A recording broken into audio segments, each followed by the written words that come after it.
Greetings. My name is Robert Nauman. I'm the Associate Chair of Art and Art History at the University of Colorado in Boulder. And I have the pleasure today of moderating the panel and the symposium. To start off and add to the confusion, I would like to announce that we've changed the order of today's program. In discussions with Christopher last night, this is what people in the arts do. We decided that it would make more sense to have the people speak in order of their graduation date.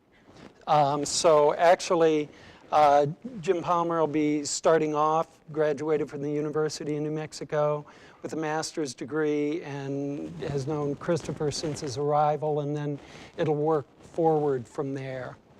Since we're dealing with a symposium on teaching, that seemed to make more sense to give a trajectory of the teaching career. So I'll read my introduction. Several months ago, Christopher Mead called me and asked if I would help coordinate his retirement event. Although I was stunned to hear that Christopher would no longer be teaching, we began to chart the trajectory of events that would occur today. We came up with a plan of a symposium that would consist of brief talks of 10 of his past students. As you can see in the program, these will be students whose lives have gone in different directions as artists, architects, and architectural historians. This is a portion of the email invitation that Christopher sent out that we each received, and I thought it might give you a sense of the context of these talks. He said, at the end of this spring 2013 semester, I'll retire as a professor of architecture and of art history after teaching at the University of New Mexico since 1980. Rather than the usual official and often officious ceremonies that are typically held on such occasions, I've asked the School of Architecture and the College of Fine Arts to organize a series of events that focus on the students whom I have taught over the past 32 years. The School of Architecture is organizing an exhibition of work by former architecture students with an opening reception scheduled for Friday, April 26th. In conjunction with that exhibition, the School of Architecture and the College of Fine Arts are together hosting a panel discussion by former art history, studio arts, and architecture students on Saturday, April 27th.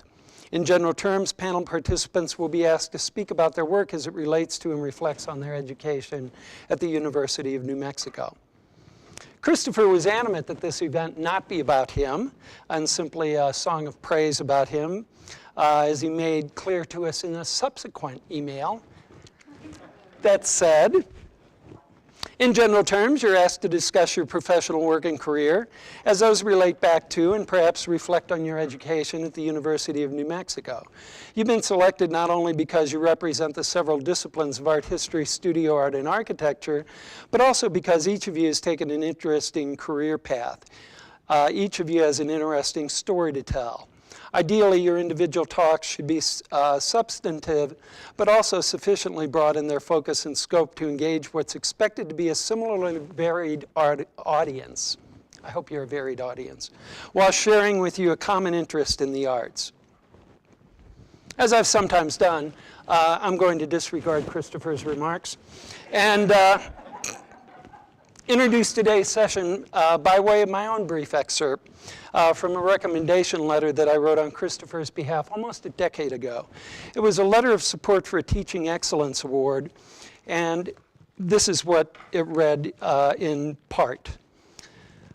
I think the measure of a teacher is the effect they have on the lives of their students. In Professor Christopher Mead's case, his dedication has gone far beyond the classroom. He's continued to serve, in my case, as a mentor, a friend, and an inspiration. I believe that in our profession, Teaching Excellence Awards should be awarded for exemplary and outstanding contributions to the field of teaching. Merely delivering great lectures or having a laudable teaching philosophy is not, in my estimation, enough. I believe that a person who receives such an award should be someone whose impact extends beyond the boundaries of the institution and whose dedication to teaching stands as a brilliant beacon to which all scholars and teachers aspire. Professor Christopher Mead is such a person, and I'm honored as a member of the teaching profession to write this recommendation. A decade later, I'm still honored to be part of this celebration. I think all of us on the panel share these sentiments in some fashion. We're here today to celebrate and honor a person, but even more so, we're here to talk about the manner in which we share our experiences and the impact that teaching and teachers have on our lives. So I'll now turn the podium over to Dr. Kimberly Pinder, the Dean of the College of Arts at the University of New Mexico. Okay, well, thank you so much. Good afternoon, and I'm glad that you all are here. Thanks for coming and partaking of this weekend of events that were just outlined by Professor Nauman, honoring Regents Professor Christopher Mead. As I discussed with Joyce when we were talking about how this introduction would go, since I'm new and I can therefore keep my introduction brief and defer my time to those who have known Professor Mead as a colleague, mentor, and friend much longer than I have. Being an art historian, however, I can tell you that I have known of his scholarship for many years, mainly because I've taught for over a decade a course that's on Las Vegas, Nevada, in which Robert Venturi is a central figure. So Professor Mead's book that he edited, The Architecture of Robert Venturi, was something that I have referred to many times. I was even going to try and make a joke about the complexity and contradiction of Dean Mead, but little architecture joke there. But I think it's probably in some paper here somewhere, right? So I won't even try that. And I'm sure many of you could speak much better about that topic than I can. In preparation for my move here last summer, I also used his work as a resource for understanding some of the modern architecture that I would be around here on campus as well as in the area. And I have to admit, when my husband showed me a Bart Prince house that was for sale, and we were looking at the myriad of real estate sites that he was combing through, that was his job. Check the schools and the real estate. I was able to say, hey, wait, the former dean, he actually wrote on that guy. That's actually what I said. And then I looked up, first person to Google, you came up, and I was able to learn about Bart Prince. But I still didn't want to buy that house. My husband was really into it because it was the Star Wars inspired one.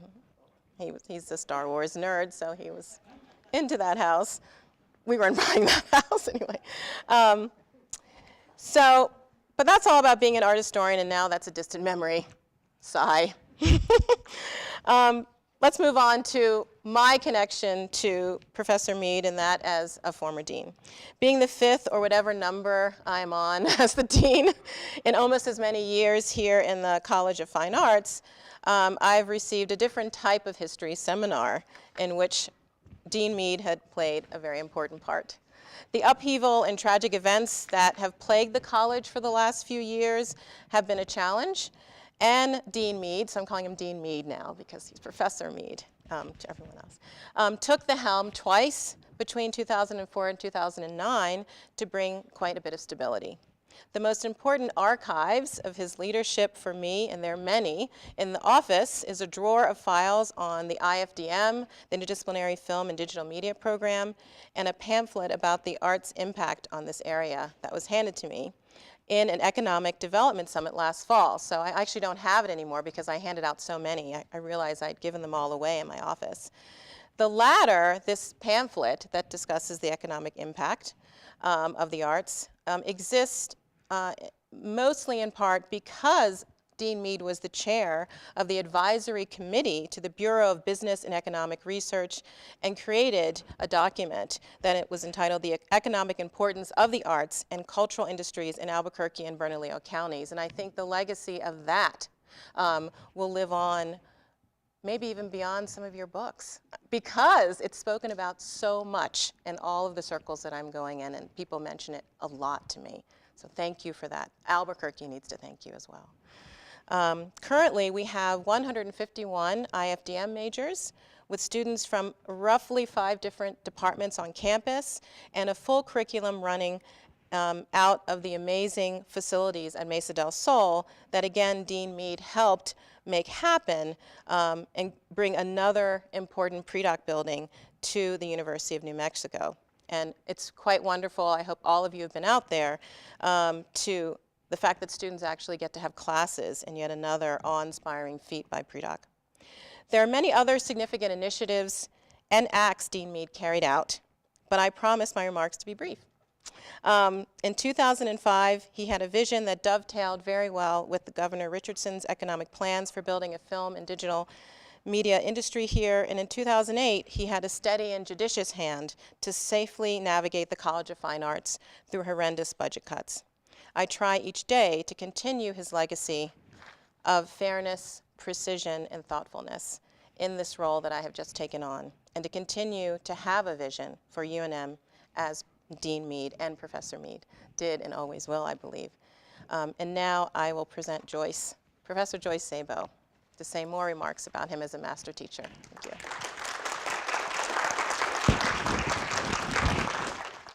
Christopher Mead came to the University of New Mexico in 1980 as a lecturer too, with graduate degrees from the University of Pennsylvania, as your program, I think, tells you. He's been a member of the faculty in art and art history since he first arrived, achieving tenure in 1989, which happened to be the year that I arrived as a beginning assistant professor at UNM. Christopher achieved the rank of full professor in 1996. In 2003, he was granted a joint appointment at rank in the School of Architecture, and in 2012 was awarded the Regents Professorship in Architecture. Thus, he's been an integral part of two colleges at UNM, serving both with distinction. He's also been chair of the Department of Art and Art History, and as Dean Pinder mentioned, interim dean and dean of the College of Fine Arts. Each of these positions has, together with others, indicates his service to UNM. Those staff who knew him in his administrative roles can attest not only to his superb organizational skills, but also to a sense of humor that often has gone unnoticed by those who do not interact with him as closely as they have. There is, for example, a finely aged bottle of Boone's Farm wine that gets exchanged and still does on occasion between Christopher and Michelle and our former department administrator. On very important occasions only, of course. And if you ask the department staff at the time he was department chair, they would tell you that one of his major accomplishments was getting new carpet put out in front of the department office. Now, to most of us, that doesn't sound like a big deal, but given the administrative bureaucracies of this institution at the time, oh, who am I kidding? They're still there. It was indeed miraculous that we got carpet. Despite these demands on his time that all of these appointments indicate, Christopher has excelled as an architectural historian in various ways. And unlike most historians, he has not concentrated just on the work of architects in one country or of only one architect. He's published extensively on American architecture, as Dean Pinder suggested, as well as 19th century French architecture. His current book project centers on modern Japanese architecture, so his interests are diverse. His exemplary work on two French architects, Charles Garnier and Victor Baltard, has cemented his international reputation. These two architects, one best known for the Paris Opera and the other for Paris Central Markets and other urban architecture, illustrate his wide-ranging interests. He's among the world's foremost authorities on these two architects. Such recognition given to scholars from other countries working on French architects or artists or French anything is extremely rare. Oh, those French. Typically, only they see themselves as conducting these types of studies correctly, but Christopher has proven them wrong. In addition to these major works focusing on French architectural monuments, he's also published books, as noted previously, on Robert Venturi, Antoine Prédoc, and Bart Prince. His interests are wide as he continually explores new territory. Beyond his work as a scholar, With an extensive publication record, Christopher has served as the president of the Society of Architectural Historians, as well as its second and first vice president. These offices also underscore the recognition afforded him by his colleagues. His CV provides an impressive list of awards, fellowships, and grants. He's been an adjunct curator at the University Art Museum and has been responsible for various exhibitions between 2001 and 2011. And he's also curated an exhibition at the Farish Gallery of Rice University and was a consultant for an exhibition at the International Center of Photography in New York. Each of these activities clearly demonstrates the multiple aspects of his scholarship and wide-ranging interests. Christopher's approach to the history of architecture is one that deftly combines extensive archival research with theory and interpretation. Yet, as Antoine Predock has noted, he writes in a way that is readily accessible. This in itself is the work of an effective major scholar. It is also this combination of research, theory, and interpretation with ready accessibility that has made him such a successful teacher. For above all, Christopher loves teaching. In fact, in a conversation that he and I had just last weekend concerning his upcoming retirement, he said that the only aspect of UNM he would miss would be the students. That is why we're gathered here today, to celebrate Christopher Mead as a teacher. He's a presidential teaching fellow in addition to a Regents professor and is one of the finest teachers the College of Fine Arts and the School of Architecture and Planning have had the good fortune to have in their ranks. While demanding, his style of teaching is inspirational to historians, studio artists, and architects alike. This is in no way an easy accomplishment. That so many of his former students are gathered here today is the finest testament to that fact. Thank you. Good afternoon. Everybody's supposed to say good afternoon back. Okay, good. And I assume you can hear me? That's how I know. Okay. My name is Jim Palmer. I graduated Master of Architecture in 1983. The poster pictures in these pictures here are Christopher being the juror at my 104 class, which was a great event at the time. I like to say that I'm here speaking as Christopher's student, but I really wasn't one of his students. I met Christopher maybe the first day he taught here by sneaking into the back of the class, but not enrolled. I instantly recognized this was a fellow graduate student, and we had to get him over to the architecture department. Got my friends in the graduate school, we grabbed him, took him out for a beer, and the rest is history from that. I did actually study with Christopher in a seminar that the graduate students sort of designed for Christopher to do teach us about the École des Beaux-Arts and how it worked. At the time, Christopher is still working on his doctorate, and are just beginning to work on it, and he's sort of using us as a guinea pig. Everything that he's getting ready to write about, he's teaching us, and we're absorbing every moment of it. My thesis, which then comes right after that, was a plea for the Albuquerque Symphony to move downtown on the plaza to try to do anything to revitalize and make a real vital urban space in downtown Albuquerque. And this is just a quick map and an early sketch. Christopher was, of course, on my committee, and at the time I was playing around with several themes. One was introducing kind of sculptural art into buildings. I was very influenced by the Chemo, Jimenez, one of the local sculptors. And I have an undergraduate degree in painting, and I did these kinetic light sculpture kind of pieces. They are like little stained glass windows. They're very hard to photograph. Those are the filaments. They move when people walk around, so they're kind of wild things. I wanted to tie that back into my thesis. In the end, The thesis didn't become about either one of those because I kind of was channeling Christopher while he was teaching Garnier and how he programmed the Paris Opera. I was trying to channel that and draw it and design it. And the program for and the experience of the people coming to the hall became the theme of my thesis.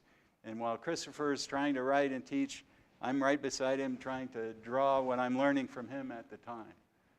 These are some quick study images, kind of the big piece. One of the themes of the thesis was that it would have, this would tie in my light sculpture and it would be a sunset. And all of the qualities of a sunset would be on the face of the building.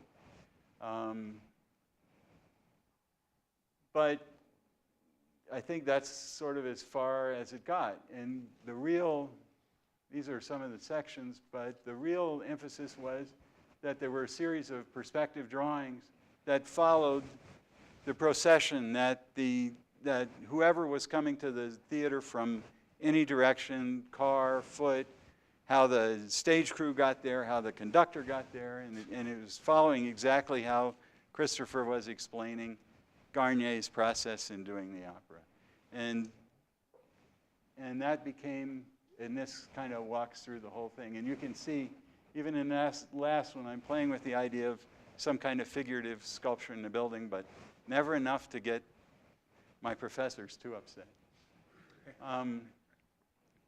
And then this is kind of one of the last pieces. So I'm going to take that right off into my professional career. I work in, I've worked in Washington, D.C. I live in Virginia. The first project that I had a design lead on is McMillan Reservoir. It's a site in Washington. It is a Prix de Rome project. This is a slow sand filter. Olmsted's office did the site plan as part of the McMillan City Beautiful movement at the turn of the century.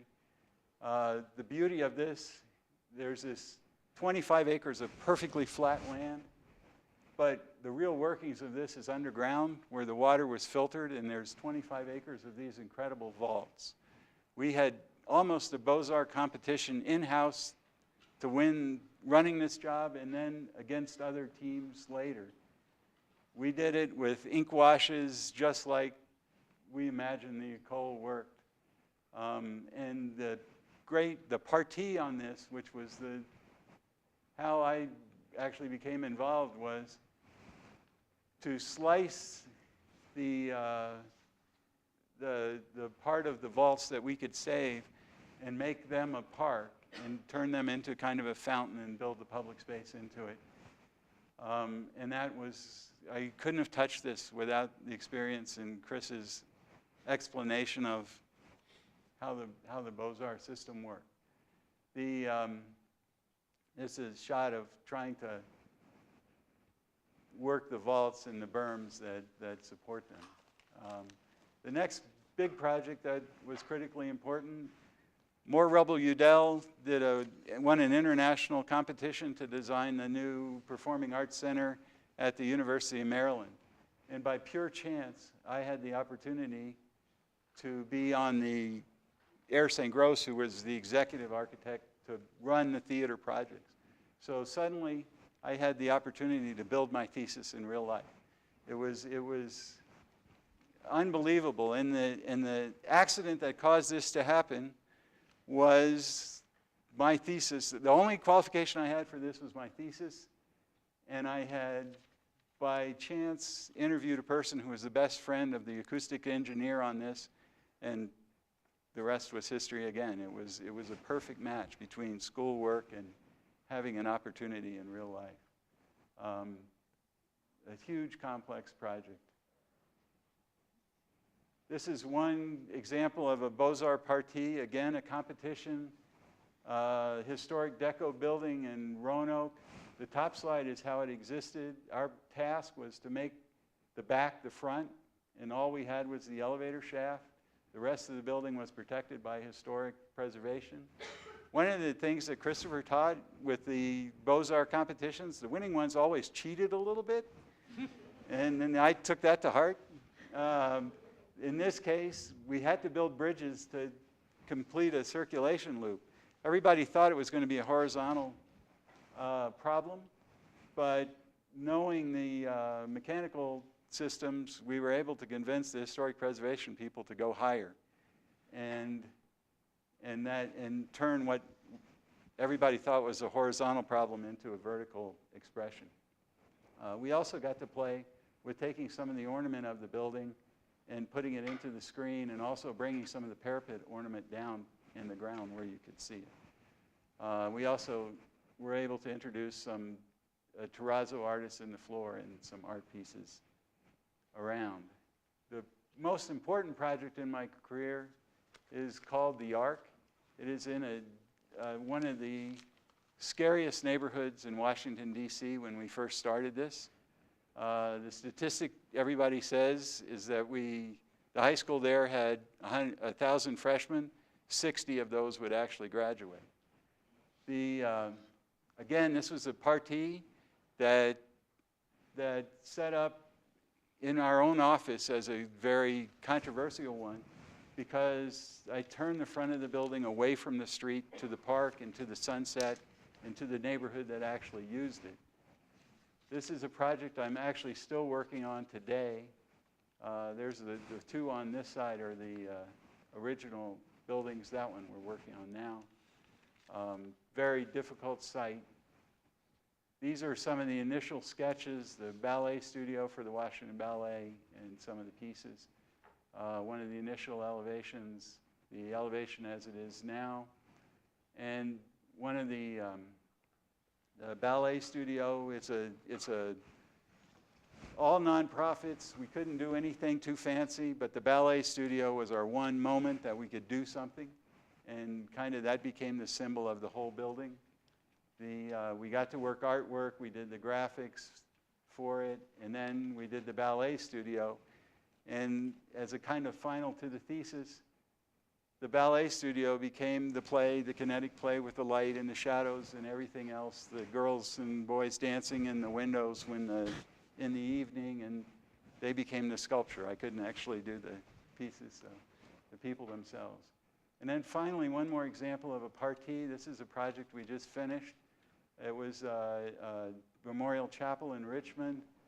We came on, in the committee, there were 6 or 7 different sites on this one beautiful site overlooking the James River.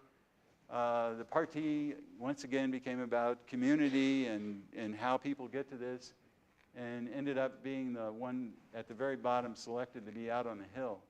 This is the final result.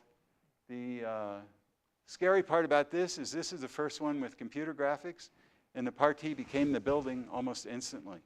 And all the others, only one elevation counted, because in the Prix de Rome, you only need to draw one side. And, but this one we had to conceive right off the bat from the beginning. And that's kind of how Christopher has floated through my career as a critical inspiration all along. And I haven't touched Christopher in his technical skill in teaching the Masons how to build an adobe arch.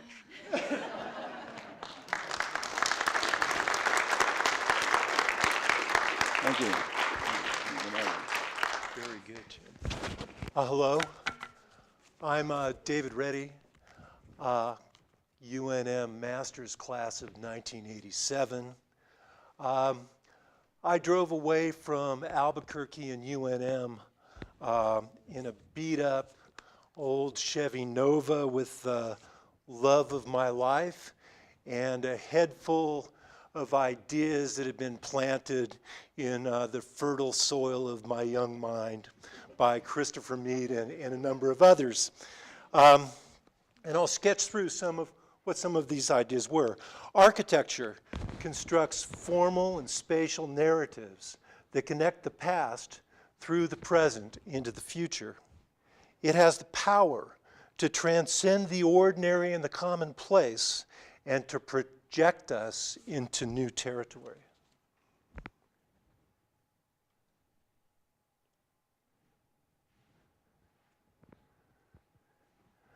Christopher Mead's lecture on Wright's Guggenheim introduced me to the concept of iconographic space. Now, Christopher used to insist I never kept notes in his class, but the visual record that I kept allows me to recall in great detail some of these lectures, and this one has the embedded narratives can generate powerful space. The De Still lecture introduced me to neoplasticism. It led me to think about the inherent plasticity of space in a more general sense and about the relationship of space to structure and material. Design is a vehicle for exploring ideas for me. At first, my thesis investigated the juxtaposition of classically contained space and ordered form against more freely organized modern space. I was seeking a third system, something other. Bob Walters was a diehard modernist. When he saw what I was doing and looked at this drawing, Bob said that he didn't understand it, but that he really liked it. This encouraged my investigation of the intangible. In this model, classical and modern spatial systems merge into each other. The two discrete typologies, quite different in character and expression, combine together to generate hybrid form. This is an architecture of superimposition. Using pencil and mylar, I drew perspective drawings and plan shards using projection methods dating back to the 14th century. I started with the perspective and then projected the plan, working the process backwards. This is Albrecht Dürer projecting a perspective drawing from life. We reverse this in our design work, projecting reality from drawings. Maps are limited and only describe interior space and the topography of our thoughts. And I love maps. In Rome last summer, Betty and I made a beeline straight to San Carlo alla Quattro Fontana. Created by Borromini in the 17th century, the facade is shaped by the powerful force of the space it contains. And Professor Mead was our tour guide in absentia on this entire trip. Pushing against the solidity of a stone structure that barely contains it, the space transcends the boundaries of classical syntax. The language of pure space has an energy that powerfully expresses something intangible. San Carlo perfectly integrates space, form, and structure in an urban context. The geometry is in the service of some other desire. It captures and expresses that intangible thing. This total work of art is a synthesis of all of the forces that are acting upon it. I think that we can understand contemporary work in similar terms.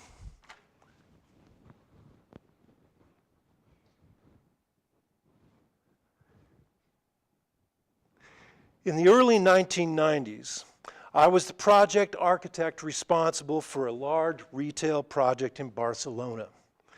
Frank Gehry designed the fish sculpture that dominates the site in model and with his loose pen sketches.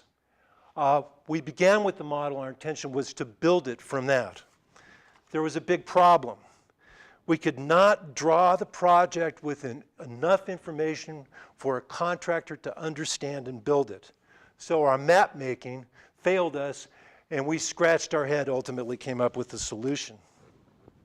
Inspired by Robert Graham's maquettes for the Duke Ellington Memorial, I investigated the 3D digital methods used by automobile makers and applied them to the fish, and it worked. The green line is a surface equivalent to the curtain wall. Only a few people have seen this marvelous space. The colossal fish is never occupied or experienced from the inside. People walk under it, but never in it. The fish is pure sculpture, an object without an interior. I used to think that the fish wasn't big enough and imagined it at twice the size. I've come to realize that size alone does not create monumentality. Monumentality stems from the intangible and the unexpected. The Walt Disney Concert Hall was conceived in limestone, and it was beautiful. The material profoundly impacts the energy of a building. The acoustician, Minoru Nagata, insisted that the hall be based on the geometry of a shoebox concert hall like in Boston or Vienna. Gary's curved wood paneling is applied to the ceiling and balconies of a shoebox. The Disney Hall is bipolar. The interior and the exterior are independent and autonomous. The hall is encased in a concrete shell that is not expressed. The limestone wrapper speaks a different language. It's a very strange kind of flower. This is a strategy used for Gary's own house, where a Cape Cod bungalow was wrapped in chain link and corrugated metal. This is architecture of juxtaposition and tension that does not seek reconciliation between its different systems. The computer is only a tool and cannot be used by itself to generate form. It enables us to devise ways to build freely curving limestone shapes and other things. Along the way, and during our investigation, we demonstrated that we could draw and build anything a client could afford. This was exhibited at the Venice Biennale. Unfortunately, the client could not afford the curved stone, so the project was placed on indefinite hold, and the Disney Hall was in danger at one time of never being built. At around this time, Gary was hired to design a new Guggenheim Museum in Spain. I became the project architect for the metal shapes and skins. Metal is entirely different from stone and generates another kind of architecture.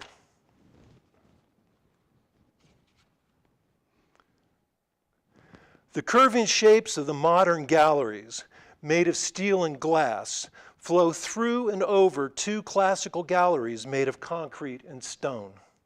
It is an example of integration through superimposition.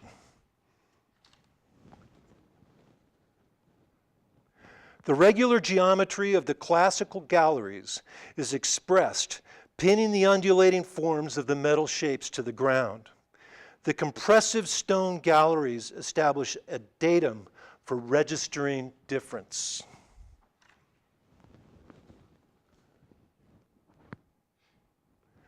The structure is a network of small steel sticks that work together like a thin shell. The metal curtain wall is always the same distance from the structural nodes, simplifying the construction.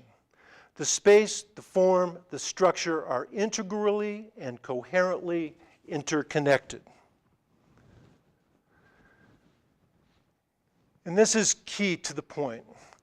The qualities that impart power to space come from something deeply intangible, difficult to define. The Guggenheim Museum has a powerful aura, very similar to the powerful aura of San Carlos. Excavating and uncovering the intangible is our mission and purpose. Christopher handed me analytic tools that enable me to connect making to meaning. This connection underpins my work and is fundamental to my experience of the world.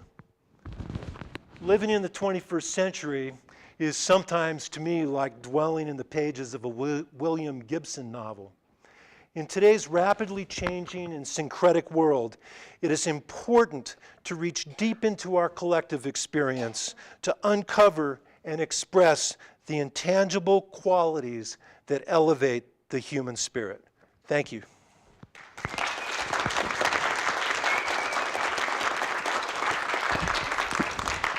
So, thank you, David, for that beautiful presentation. Mine's not going to be anything like that. I'm just warning you right now. Let me start by saying it's so enjoyable to see so many of you that have been part of my development as a person, as an architect as well. And it's just a pleasure to meet new people who are part of this network who are all influenced by Christopher. Now, Christopher, I'm aware that you did not want this presentation to be a pay-in to your career. I promise it won't be. But in order to understand what comes later, I need to define my terms, which you've always told me I needed to do, so to speak. And so I'm going to provide a little background regarding my direct experience working with you. So first, I'm going to read a short quote from a paper I wrote for Christopher.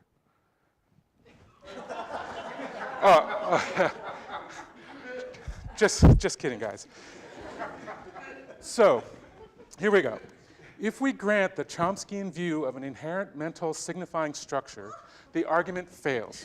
For whereas in language there may be some kind of hardwired innate ability to structure and understand linguistic meaning from a very early age, architecture cannot lay claim to any such supra-institutional grammar. So I freely admit I have no idea what that means anymore. When I read it, so surely this is a tribute to Christopher's ability to provide that intellectual framework within which we could all stretch to our utmost. The problem being that as the years passed, like rubber bands, we sort of over-loosen. And here we are today. Now, not only as a result of my contact with Christopher, I learned a lot of important vocabulary terms. I want to share some of those with you. My first one, ne plus ultra. Now, this, of course, means the highest form of achievement in whatever endeavor you're talking about. I use the term to describe finishing a paper in one of Christopher's graduate seminars. This is also, I think it would be a great name for an automobile, don't you think? So, the ne plus ultra. Einfühlung. So this is one of the shortest German words that Christopher used. That's the reason I use it in the slide. It's literally infeeling or feeling in, empathy, as defined by the 19th century philosopher Robert Vischer. CF. If I had a nickel for every time that Christopher put this on one of my papers, I could have afforded a tie for this presentation. For the uninitiated, it means compare, and it's from the Latin confer, meaning to bring together.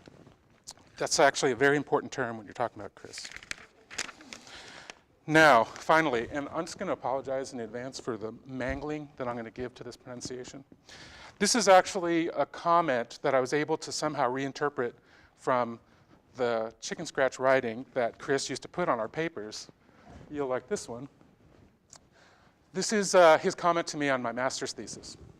On this page and following pages marked with Derrida, you are trying unsuccessfully to mimic Derrida's Il n'y a pas d'or text. Tautologous, self-referential, and obsessive, in the end, disappearing up the asshole of your own argument style of writing. This is classic Mead, wouldn't you agree?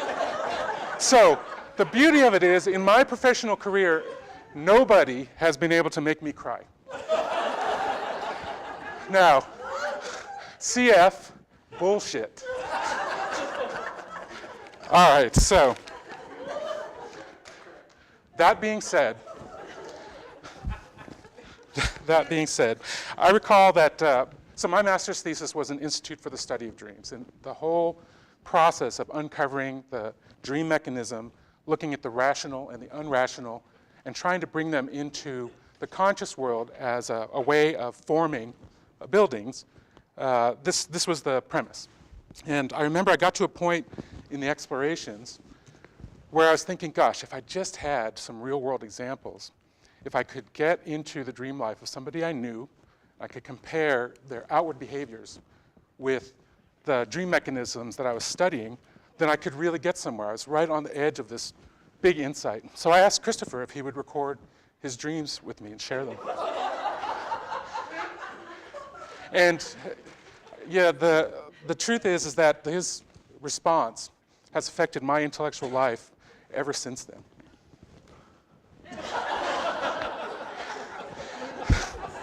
The lesson here is boundaries are important. All right, so the truth is that this kind of discipline, the kind of rigor that Christopher demanded of each one of us, whether it was on a test, whether it was paying attention in class, whether it was on a paper, those are the things that were the mechanism for our continued success. And so I've actually been very fortunate. In 1990, I started with Antoine Predock, and I was at his office for 7 years. My training at UNM prepared me to engage immediately and make a contribution in Antoine's office. It was a framework for understanding architecture and to immediately be useful. It's where I learned the expressive potential of building form in a direct way, but I had been prepared to do so by Christopher's administrations. So, by the way, Antoine bestowed on me the title of the free-range chicken of architecture, which is the title of my talk. And it actually is very meaningful to me because it's a term that expresses the diversity of my interest in the field. I've worked for corporate firms now for the last 12 years, and it's actually been a struggle because within a corporate firm, you're asked to specialize. And I've never been a specialist. I've always been more interested in the unrequited desire to cross the road. So, the next step in my architectural grand tour was a stop at SOM. And here you'll notice the title is The Novitiate. SOM is what I like to call the Vatican of architecture. And I mean, literally, there are people, high-powered people whispering in the hallways. And they have an agenda. It's a Catholicism, if you will, about architecture. And it's very useful. It's a doctrinaire agenda about how you approach design. And I have the utmost respect for my colleagues that I met there. There's a precision, a pursuit of perfection that runs throughout. But for my wife and I, who had had our first child, the constant requirement to show up to church, whether or not there was a service going on, began to weigh against the ineffable delights of changing diapers and watching an ape child grow up. So, an opportunity arose. A former colleague of mine from SOM was at Gensler, which a firm you may have heard of, to work on a project on the Presidio of San Francisco. The famed landscape architect Lawrence Halprin did the master plan, and I thought, well, this could be interesting. Here's the master plan. And the client was interesting to me as well. By the way, this is where the name-dropping section begins of my presentation. There's my client. First prize to who finds me in this picture first. Yeah, they're like Zelig, right? All right, so what's interesting about this project, this is the Letterman Digital Arts Center on the Presidio of San Francisco. It's the home of Industrial Light and Magic, Lucasfilm, all those companies that are now owned by Disney as of a couple months ago. I worked for 5 years on it, and it fulfilled a dream that was actually born in a 14-year-old's mind in a movie theater at Wyoming and Candelaria, which is where I saw Star Wars. And that was to have the opportunity to work with this man and to do something creative with him. I did not, however, retain the merchandising rights. So for those of you who still haven't found me, there I am. The lesson here, never stand behind the one guy in the picture that's bigger than you. All right. Now, interestingly, the project transitioned from Gensler to HKS. Gensler did the design. HKS was responsible for the delivery. You'll see my title has changed, the fixer. So it's kind of a funny story. So when I was living here, Kathleen and I were buying a house in the South Valley.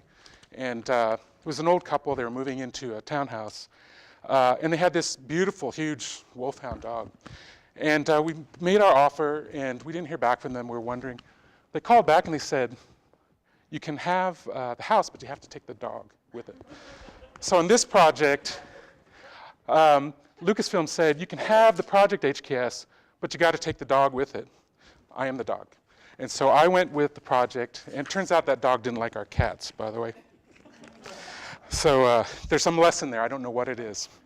Now, I think from this point in my career, working on Letterman, which finished in 2005, I had an experience that many architects have had for the next 5 years. This Howard Rourke experience, except without all that objectivist claptrap, which we all. And so, anyway, it was a tough time. The lesson I learned here is that, and I learned it from one of Christopher's graduate seminars, is that never give up, even if that 50-page paper is due on Tuesday. All right, but things started to move. There was a GSA project at 50 UN Plaza. This is in the Civic Center of San Francisco. Beautiful Beaux-Arts building, city beautiful, all that stuff. And we completely gutted the interior to provide GSA's Region 9 headquarters a new place to live. It's a remarkably green building, reused old fabric, operable windows, the whole shooting match. All right, so here's part 2 of the name dropping. Here I am telling a joke to then Mayor of San Francisco, Gavin Newsom, and then the Commissioner of GSA in Region 9, Jeff Neely. Jeff Neely is no longer in that position. For those of you familiar with the news, there was a Vegas thing that went on. Anyway, I think the joke had to do with a chicken crossing the road. And then finally, things started to pick up again. And this is one of the projects that I worked on at HKS. It's now under construction. 39-story residential tower on Rincon Hill in San Francisco. So, but I'm done with the corporate thing. It's back to free-range chicken for me. And that corporate circuit, at least as an employee, is over. So recently I've started a new firm with a partner. Price Architecture is the name of it. And we'll just have to see what the future holds. There's a window into the future. Who knows? Things are starting to look up. Now, where does this all lead? What it's all about? Well, the truth is I'm teaching a studio of third-year students. Here's my students. They're a lively bunch. It's a third-year studio at the Academy of Art University. And I recognize in them the same mixture of wonder and inquiry and confusion that we all shared as students when we were here, and that Christopher Mead helped to set aright. My goal every day is to create with them or for them that same clarity of purpose, the same shared sense of intellectual pursuit, and the same rigor that I learned from you, Christopher. And in them, the gifts that you've bestowed on me come full circle.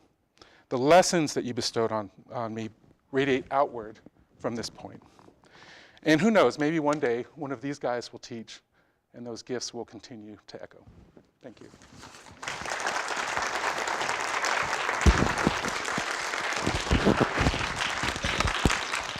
Good afternoon. I'm Tamsin Anderson. Yes. Unlike most of today's speakers, I experienced the University of New Mexico as an undergraduate rather than as a graduate student. I arrived on campus without an area of specialization or a clearly defined career path. All I had was a vague plan of majoring in art history.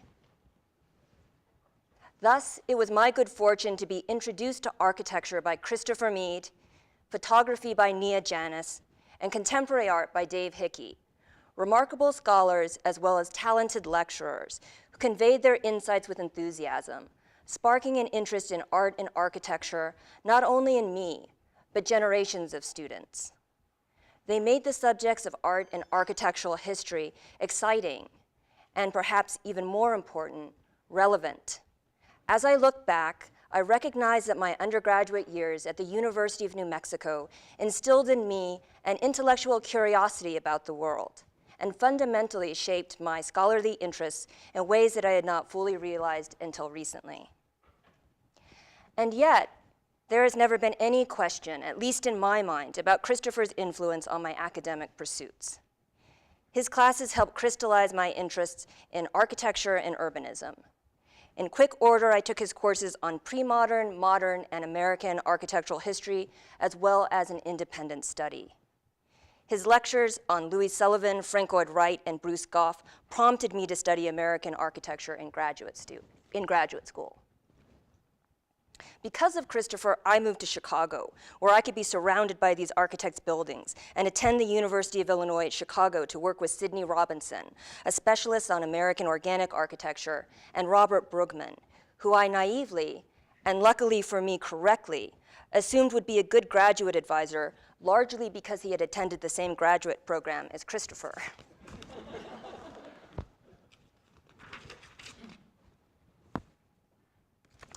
Aspects of architecture that I first encountered as an undergraduate continued to hold my interest while I was in my master's program in Chicago. Foremost among these were the relationship between buildings and the surrounding landscape and the impact of industrialization on the city, issues addressed in Christopher's writing on Charles Garnier's Paris Opera and Victor Baltar's Central Markets. Other faculty also helped shape my graduate research interests. I was introduced to the work of the new topographics movement in Thomas Barrow's contemporary photography class. Until then, I had rarely noticed the industrial structures that I routinely encountered. At the University of New Mexico, I was taught to observe the world around me more carefully. And not only to observe, but also to question, as do Barrow's own photographs. By the time I entered the University of California's PhD architecture program, I had a strong interest in ordinary urban landscapes. Berkeley's College of Environmental Design proved to be an ideal fit because it provided the opportunity to work with Del Upton and Paul Groth, specialists in American vernacular architecture and the cultural landscape. During my time at Berkeley, I served as Paul's research and teaching assistant. A graduate of Berkeley's geography program, Paul was both a student of and a successor to J.B. Jackson, the father of cultural landscape studies. Unlike Paul, I did not personally know J.B. Jackson, but his work creates a tangible link between my undergraduate and graduate education. The humble New Mexico house types that attracted Jackson's attention remind me of the housing that I study in East Chicago, Indiana. This example over here. An industrial suburb situated at the southern tip of Lake Michigan, roughly 20 miles southeast of Chicago. As Jackson's writing demonstrates, ordinary houses can reveal unexpected information that challenges our assumptions about the built environment and the people who inhabit it. Despite its modest appearance, this 1.5-story cottage was located in what was, at the turn of the 20th century, one of the most fashionable neighborhoods in East Chicago. Unlike similar houses in East Chicago's working-class immigrant neighborhoods, this dwelling was occupied by a single family and stood in the strictly residential North Side neighborhood, set apart from commercial and industrial buildings. In industrial suburbs, analyzing household composition and land use patterns helps highlight social distinctions that otherwise may be overlooked.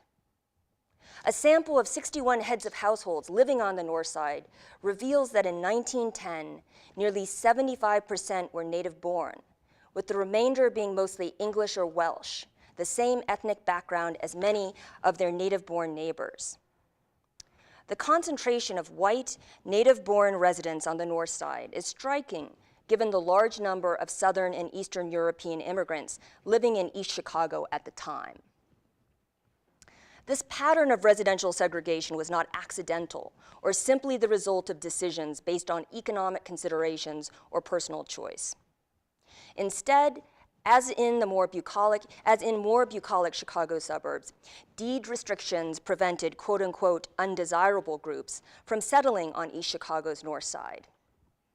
A 1919 advertisement for the Miller edition declared that the North Side was, quote, an all-American section, and assured potential buyers that the real estate firm would, quote, sell to Americans only.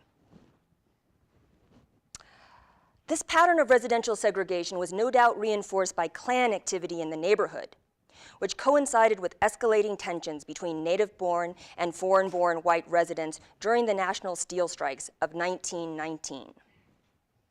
The dilapidated appearance of East Chicago today masks what was once a highly segregated and contested landscape, with neighborhood boundaries initially determined by ethnicity rather than race, demonstrating that socioeconomic heterogeneity existed not just between suburbs, but also within them, even when the suburb in question was dominated by industry and largely working class in character. However far afield from architectural history this project may seem, my study of East Chicago began with a desire to better understand the Inland Steel Building and the city in which it stands. From the beginning, Chicago's vertical growth was tied to its horizontal expansion. Industrial revenues generated on the suburban outskirts flowed into the city, stimulating the development of Chicago's tall office buildings, including Daniel Burnham and John Wellborn Root's famed Rookery Building, whose tenants included the William Graver Tank Works of East Chicago. Burnham and Root's Monadnock Building also contained the offices of industrial tenants. The Standard Steel and Iron Company and the Calumet Canal and Improvement Company helped develop East Chicago for industrial use. Both firms were headed by real estate developer Owen F. Aldis, who at the turn of the 20th century was involved in the construction and management of nearly 1/5 of the tall office buildings in Chicago's Loop. Oops, this was an earlier version of it. There we go. Aldis was responsible for selecting the Chicago architecture firm of Holabird and Roche, not only to design the southern half of the Monadnock Building in Chicago, but also some of the earliest housing in East Chicago, Indiana, the lakefront section of East Chicago. His involvement in the development of Chicago and its industrial outskirts highlights the economic and spatial dynamics that tied the Chicago metropolitan region together.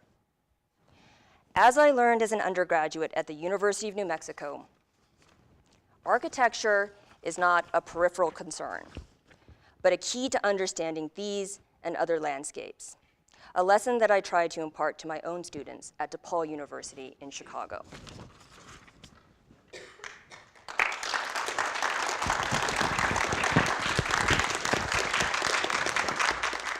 Hello, my name is Hiroyuki Isobe. I was called Hiro while I was here as a student. Graduated at 1994 with master's degree. I came all the way from Japan to New Mexico. I don't know why, but with a dream to become a designer, good architect. And today I like to just show you or share with you how I became, though, that management of design firm who does everything but design. So the path that I went through and how that relates to Christopher, hopefully I can talk about that. This is the firm that I work now, last 7 years. It's a firm called Wonderwall. We do a lot of interior design projects. We do from the restaurant to retail project. This is like a Nike's flagship store in Tokyo. This is a shopping mall in Sydney, Westfield. And this is our office. It's a big door. It's 8 meter high.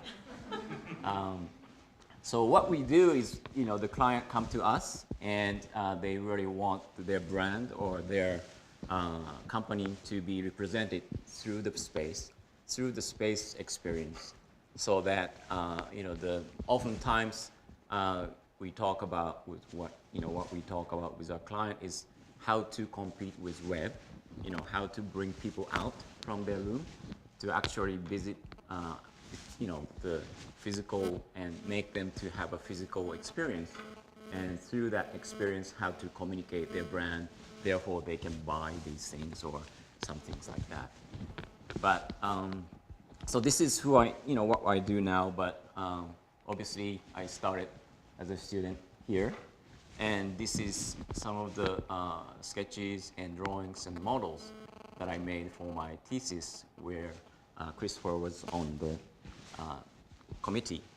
And I was really busy with making pretty sketches, nice models, nice drawings, and how to put together the buildings. But every time I had a sit down with Christopher, he's always asking me the question that I don't have the answer for. And that really, now I really remember, helped me to go by what I do now. There's oftentimes we are asked, the questions that, I don't have an answer for, and how to respond to that is a big question in the business career as well. Then I graduated and got a job at Plato Moore and Schaefer McCabe, which the firm doesn't exist anymore. but I worked there for like 5 years, and here I was very busy with learning, details, building code, and how to make the, presentation to the client, and how to even talk to the client. I was really scared to, talking to the client all by myself without my boss around. So that's, I was still really dreaming to become a good architect. And so I spent 5 years doing that. Then I was fortunate to work for Antoine Pridoc. I briefly worked with Mark also in the same room. And this is a couple of projects. There's a house in Santa Fe that I was project architect for. And this is the Ohio State University's Recreation Center, where I had opportunity to take part of it as my responsibility. And in the client meeting, Antoine would say, okay, Hiro, you explain it without any warnings. And like, what do I do? I just go at it. But again, those are the really, the good memories that I have here in New Mexico. So student, designer, and architect. Then, but after all that years, 7 years as a architectural practice in New Mexico, I had a question to myself, well, being architect is great, but why I don't have an option of not building anything? Why do I have to always design something if I don't think it's the right thing to do? So I just had little confusion for my future dream of becoming a great architect. So I took a little break and got the job at the project management firm. And in that transition, I moved back to Tokyo from New Mexico. So these are the works that I did. So these are the projects that I have managed, cost, schedule, as a representative of the client, but not design. So mixture of all that. Being from New Mexico, in Tokyo, I'm from New Mexico, right? So, trained as an architect and also trained as a project manager. I had, I met this guy through the project management firm. He was the designer for one of our projects, and I was a project manager. So this is the title that I hold as a Wonderwall firm, and I do, contracts. I do hiring, firing, and I do the cash flows, and all that things that designer typically doesn't want to do. So I do all that. And my mission here is really to set up the project for our design team to, really do it well and not redoing it. Client is always, very confused. They want, they want to do something. They want to sell more products through our stores, but they need help to get their brief organized, their program organized. So now I really think about it. What I do is really, I myself is a hybrid of a lot of things. I'm Japanese native, obviously, but 10 years in New Mexico, and designer, wanted to be a designer, but also became a project manager, and interior design, architecture. So I'm bridging a lot of gaps between client to the designer and brand to our firm. There's a lot of contradictions of what people want, and I bridge the gaps.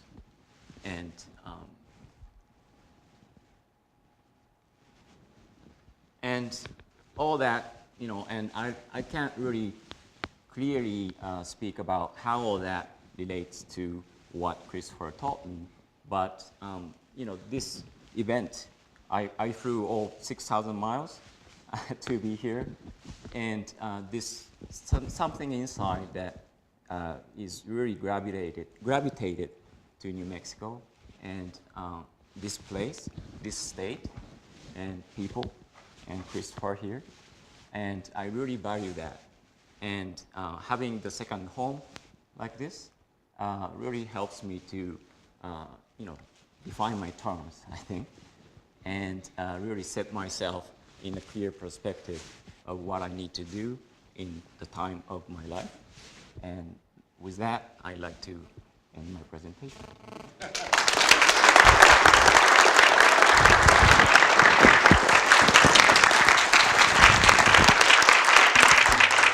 Thank you very much for inviting me to be here. The email came as a surprise, and I am extremely honored to be here with such a diverse group of obviously very successful scholars, artists, architects, and being able to figure out what happened in the past 20 years and what I received, in fact, as a very important lesson from Christopher Mead, which I'm going to try to explain here, as you will understand very quickly that I'm not an architect, and indeed I'm an art historian who came here to specialize in the history of photography.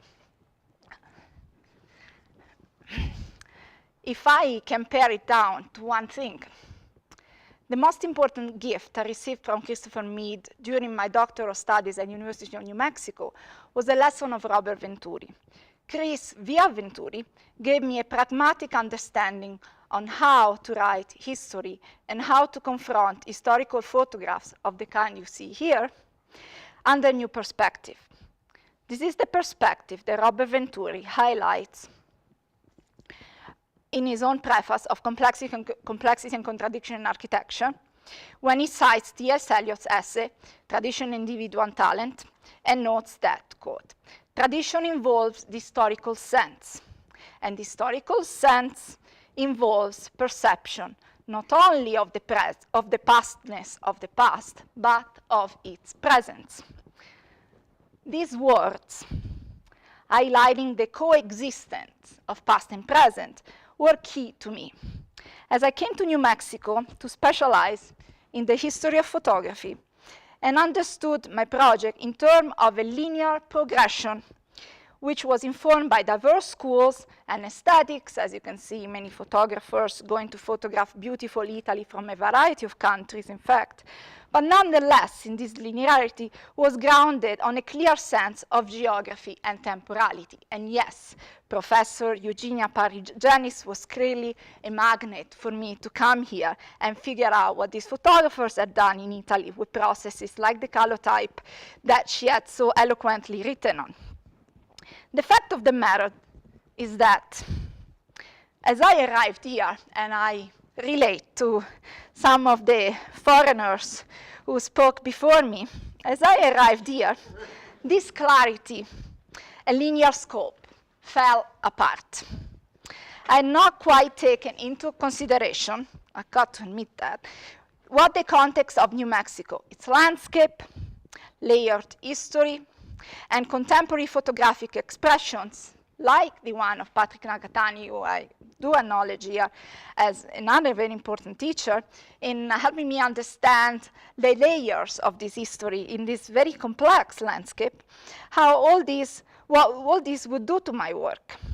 And I did not realize that the familiar would suddenly feel completely unfamiliar. One possible solution to this tension presented itself through the work of American photographer Aaron Siskin, whose pictures of Rome, on the right, taken in the 60s, framed my home country under a whole new light.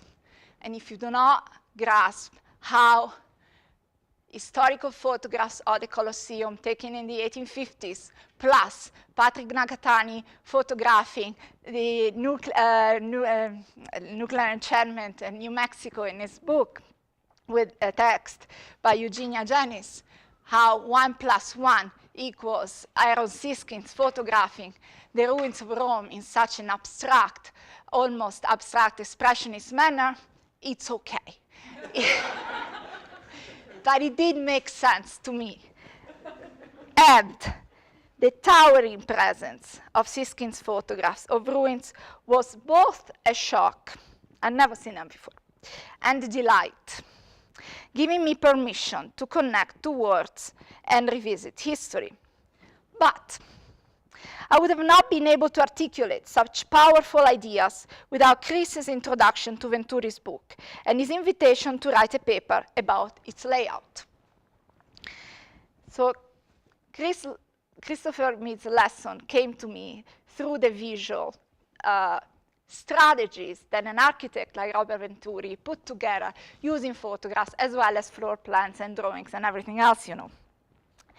The visual chaos of these pages, what Venturi calls messy vitality, was exhilarating, and it enabled me to write about photography much more inclusively.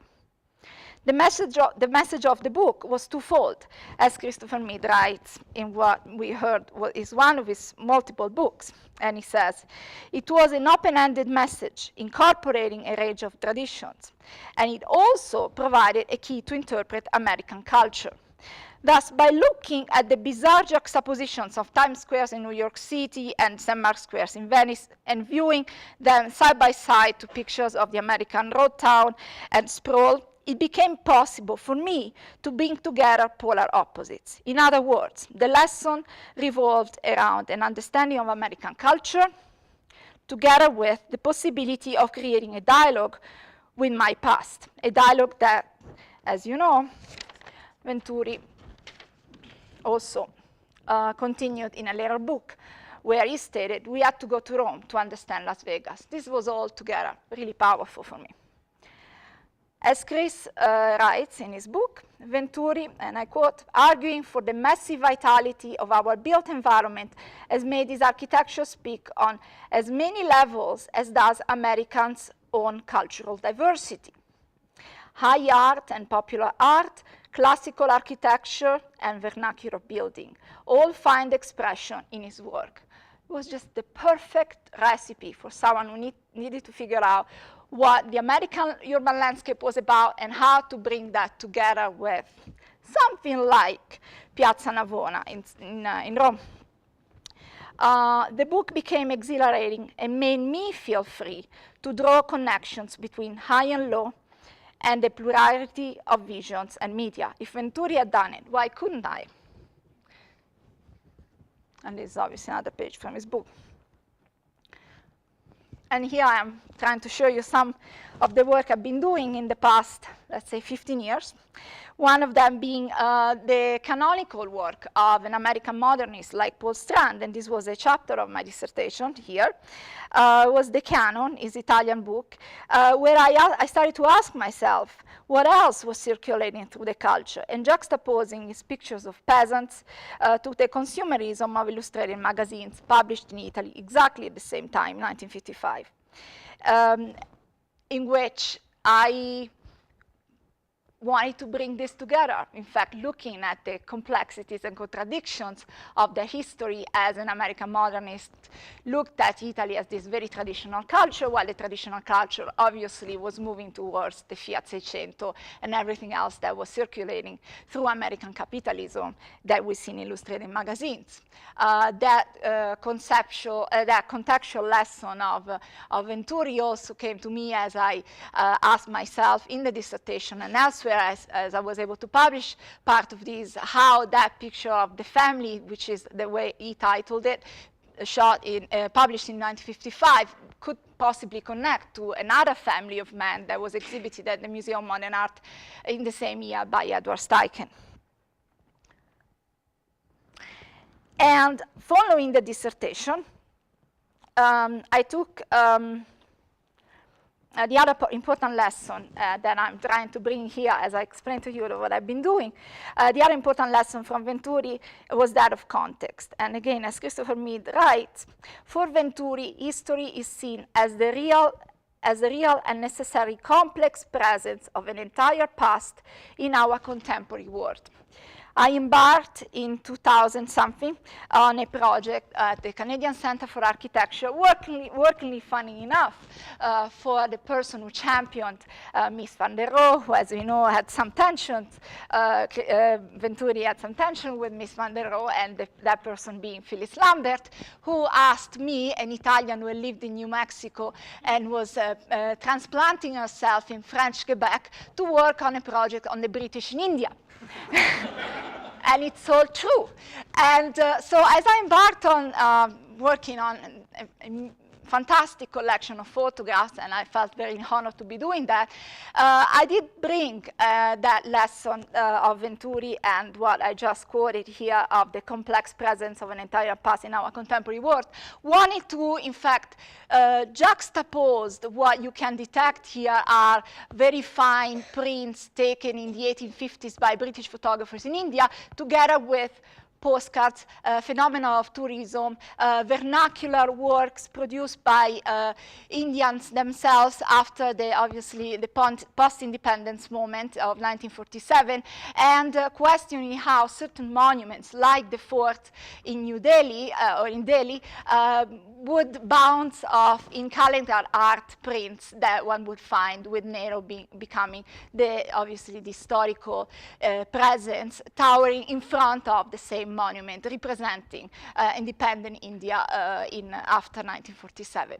I became very interested in this, and the streamlining of the design by Lindy Roy helped, let's say, bringing together a complexity I was after, and that, strangely enough, did fly with Phyllis Lambert. There were also Bollywood films in this show.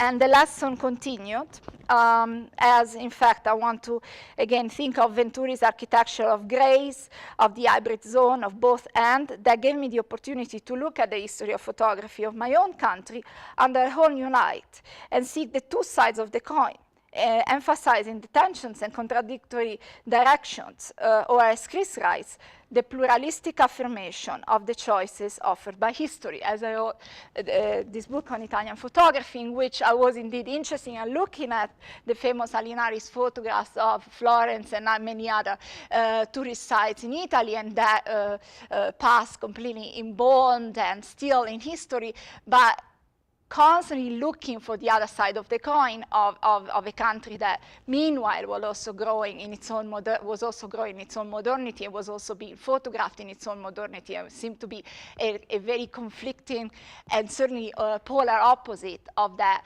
still quiet country that all tourists had photographed and wanted to photograph.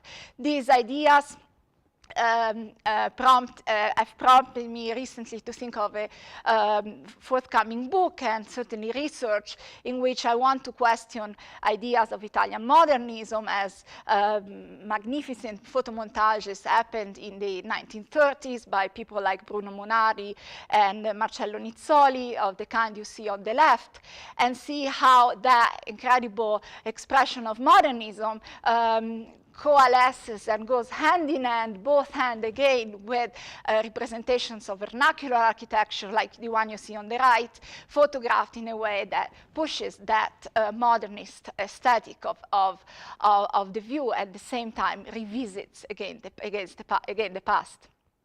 And finally, these ideas, and again, if we think of Venturi, who says, I like elements which are hybrid rather than pure, compromising rather than clean, distorted rather than straightforward, ambiguous rather than articulated. I'm for massive vitality over obvious unity, for richness of meaning rather than clarity of meaning. These certain ideas have prompted me recently also to work on an exhibition with students at Hunter College, which is where I teach now.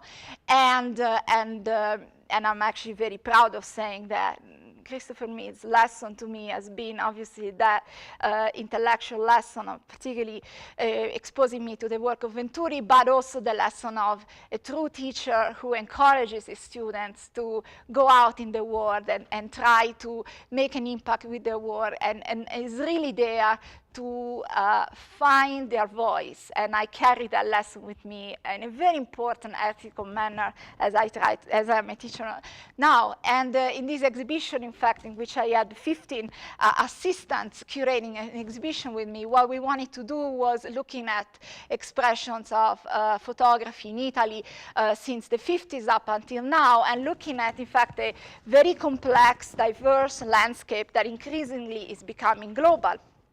And it's interesting, as I look at one of the paragraphs that I find in the introduction of this book that we were also able to put together, that how these words again resonate with the messages I've been trying to highlight so far.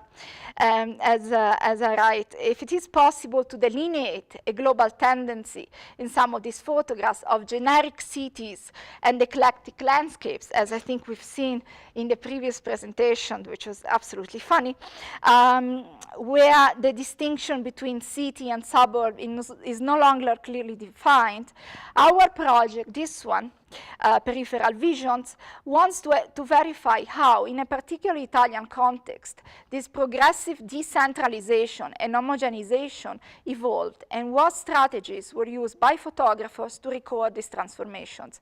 Peripheral Visions is thus about the photographer's works, but it represents also a laboratory of study about regionalism and the global peripheries and centers, asking what these oppositions mean in our present. And it's fascinating to me to read this now and be asked here to think about what happened in the past 20 years and realize how this tension continues to be so important in my work, and how that both hand and then need to, in fact, bring something that is the past into a constant revision of what we are today has remained extremely important and did start here, and it became also very interdisciplinary, as I hope I was able to show you. And as Christopher says, I didn't know much about photography. In fact, you did do, because you understood the complexities of that representation and brought me to understand them in such a dynamic manner. Thank you very much.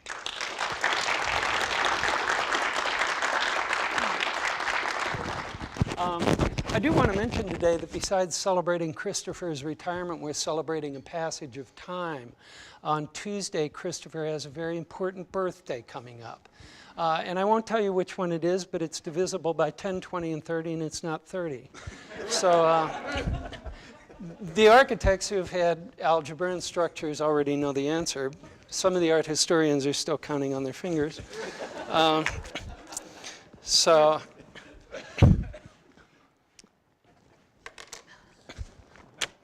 This was not Christopher's birthday. May 3rd, 1999 was, to say the least, a memorable day for me. It was the day I successfully defended my PhD dissertation. Christopher Mead, my dissertation advisor, he graciously put me in touch with a friend of his in Paris, and I had arranged to rent an apartment in the heart of the city the following month for the grand sum of $500. Needless to say, I was excited both at the prospect of spending the month of June in Paris and in finally escaping the clutches of Christopher. I arrived in Paris as planned the following month and found myself instantly invigorated. An ocean separated me from Christopher, both physically and metaphorically. The mandatory stops for an architectural historian in that wondrous city included, of course, the Paris Opera. I'd read Christopher's magisterial publication on the topic. In fact, it was one of the books I had to read for my doctoral comprehensive exam. But this architectural experience would be different. I could simply bask in the sensual experience of architecture without worrying about answering examination questions. On the way out of the building, I couldn't resist stopping in the bookstore for a souvenir of my opera experience, and there, prominently displayed on the shelf, was Christopher. Actually, his book was displayed, but it was such a confrontational shock to me that it might as well have been the person himself. The only thing that came to mind as I stood there was an image of a painting, a Poussin to be precise. Yes, even here in my utopian Paris were you. Perhaps no so frightening as a specter of death, but intimidating enough to be unsettling. Nor were you the only UNM presence in Paris that month. When I visited Le Broust's Bibliothèque Nationale, I discovered an exhibition of Degas' photography. In purchasing the catalog, I found that one of the essays was by Eugenia Perry, another UNM faculty member with whom I had studied. This was not to be the last time that the specter of UNM, as I came to think of it, would haunt my career. But to explain that, I need to go back a few years to the moment I first met Christopher Mead. I recall that it was at the Frontier Restaurant in 1992, prior to my doctoral studies. In the first 5 minutes of our conversation, Christopher succeeded in doing what my father had been trying to accomplish throughout my high school career. He sent me to a military school. To be precise, he recommended that I write my dissertation on the United States Air Force Academy. Didn't he know I'd come from Boulder, Colorado? However, I agreed to write a term paper for his modern architecture course on the subject during my first semester of study at UNM and attacked the study and the topic with graduate zeal and enthusiasm. My efforts were rewarded with a return paper that had more red ink on it than typeface. As I'd realized over the coming years, Christopher not only demanded insightful comments and analytical thought, but also well-constructed written arguments that were concise and precise. Words themselves became edifices that were architecturally constructed, complementing the projects they described. The wisdom in his choice of a dissertation topic soon became apparent. At the end of my first semester, I was asked to contribute to a publication that focused on the academy. The subsequent chapter in Modernism at Mid-Century, which, by the way, was edited by Bob Brugman, who Tamsin mentioned earlier, went through Christopher's rigorous editing process prior to publication. Not surprisingly, when I got the chapter back from the University of Chicago Press and the editors there, there was hardly an editorial mark in the manuscript. My chapter won a prestigious Presidential Design Award from the National Endowment for the Arts, and my PhD stint at the University of New Mexico seemed to start off well. As my dissertation took form, Christopher was a demanding reader and editor of the manuscript, always teasing issues of content and context while demanding an articulate and comprehensive approach to the writing itself. After graduation, I sought, as many PhD students do, to find a publisher for my dissertation. Instead of following normal protocol, I simply sent the entire mess to the University of Illinois Press, and they agreed to publish it. While waiting for their response, I suffered through infinite sessions of self-doubt, fearing the manuscript would be rejected. I received many emails and letters from Christopher reassuring me that the manuscript would indeed be accepted for publication. His optimism and determination was infectious. When the University of Illinois Press published the book and it was nominated for a prestigious National Book Award, I felt guilty taking all the credit for what had actually been a collaboration. I felt that Christopher's name should appear beside mine on the cover. We could have shared the royalties in, and you'd have enough money to pay for your gas to Santa Fe. Subsequent publications on the Academy have established me as sort of, quote, an authority on the Academy's architectural history. I've been asked to serve as advisor for numerous proposals and editions at the Academy. Sorry, but this was a competition that was won by the SOM office out of New York, not San Francisco. But it's taken me to the Academy, and presently I serve as an advisor to the State Historical Preservation Office and a liaison between R&L Design in Denver and the Academy on issues as we evaluate additional campus structures for historic merit. Christopher, of course, wasn't the only reason I came to the University of New Mexico. In fact, the primary reason I came to the University of Mexico was that it overlapped with other interests that I had. Besides architectural history, Eugenia Perry Janis, Tom Barrow offered courses on the history of photography, and Joyce Szabo taught Native American courses. After graduating from UNM, I returned to teach full-time at the University of Colorado in Boulder and folded those experiences into my own teaching curriculum. I wrote course proposals for a 2-year sequence of architectural history courses for our department, the first time architectural courses had been offered in our department in more than 20 years. I wrote Christopher and asked if he could share some ideas with me as I wrote those proposals, and he immediately sent me syllabi for similar courses that he had taught at the University of New Mexico. I also wrote a course proposal for a class that I called Critical Issues in Photography, the first time the photo history course had been taught by an art historian at CU. My interest in Native American issues has resulted in my inclusion on numerous undergraduate and graduate thesis committees. In fact, just last week I served as in a dissertation, or a thesis defense, I should say, for a grad student who had written her thesis on video artists from the Arctic region.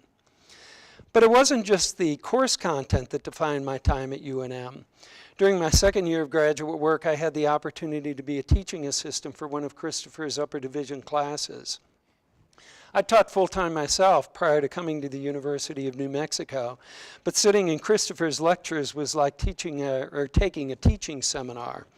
The most amazing aspect of those lectures was the level of interpretation that Christopher would bring to the discussions, weaving together intellectual strands that allowed for multiple interpretations. I sat in on his lower division architectural survey course for the sole purpose of learning how to adopt his approach and methodologies and adopt them and modify them for my own teaching. My involvement with professional organizations has also been shaped by my University of New Mexico experience. Most significantly is my involvement with the Society of Architectural Historians. In 1998, Christopher was able to help me receive the Society's travel scholarship to study the work of Bruce Goff. In 2003, he coerced me to co-chair the National Convention for the Society in Denver. Last year, I was appointed to the board of directors of that organization, an appointment that's cost me a lot of time and money. Since Christopher was a former president of the organization, there was no need to ask who had proposed that I sit on the board. I knew it was my UNM specter. As I reflect on my educational experiences here at the University of New Mexico and the subsequent experiences that have been informed by my education, I can't help but think of it as a flowing continuity, a continuous present or presence. Those experiences inform the Vitruvian equivalence of our academic experiences, our service, our teaching, and our research. More importantly, the sense of dedication, commitment, and engagement that I found in the University of New Mexico faculty has continued to inspire me as a professional in the field. I'll conclude with some last Christopher thoughts. Although he asked that this event not be a celebration of him, we're both architectural historians, and my professional connection to Christopher obviously keeps us in close contact. Just 2 weeks ago, at an Arcadia, at a conference in Buffalo, Christopher was once again present, in the flesh this time. We'd both signed up for a tour of Wright's Darwin House complex, and as we took the tour, Christopher shared his thoughts with me on such issues as Wright's use of Roman brick, or his interpretation of Beaux-Arts principles of design. He attended the session I chaired at the conference and offered me feedback. At the hotel, he and Michelle urged me to join them for lunches and dinner. Since the beginning of my studies at the University of New Mexico over 2 decades ago, my relationship with Christopher has, of course, changed. When he sent me a copy of his new book, Road Cut, The Architecture of Antoine Predock, he signed it for Robert, colleague and friend. Those simple words touched me deeply. They succinctly define a relationship that's developed over time into one of mutual respect. So my goal of earning my PhD may have culminated on that memorable day in May of 1999. But the experience I had here have created ripples through time, shaping my career and informing my life. To the entire faculty here at the University of New Mexico who contributed to that journey, I thank you profoundly. And I offer my sincere thanks to Christopher and a happy birthday.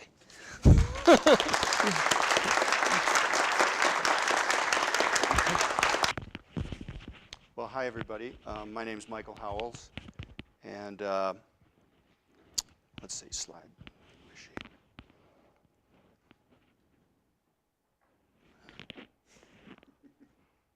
Forward, right?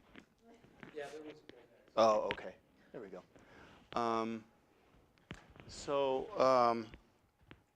I came up to UNM in 1985 from Las Cruces, and I was very lucky to get in. I had terribly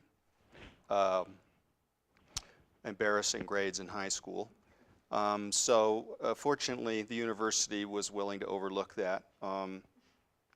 And I was also lucky that I was interested in photography because I'd landed in a place where that medium was an important part of the fine arts curriculum.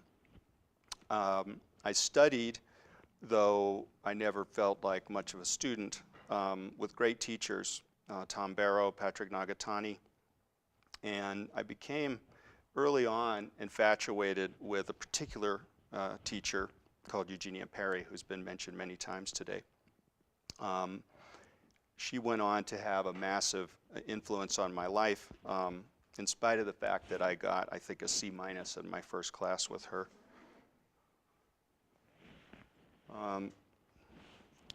When I graduated, I went to work in New York City for an art dealer named Harry Lunn, who was a sort of legend in the world of the even then still budding photography art market. And that wouldn't have happened had it not been for UNM and for Eugenia and the experiences I'd had here. When I was working for Harry, I took some time off kind of along the way. My degree from UNM was both in art history and in studio. And so I kind of, endeavored to try to make work of my own in the context of working in the art world in New York.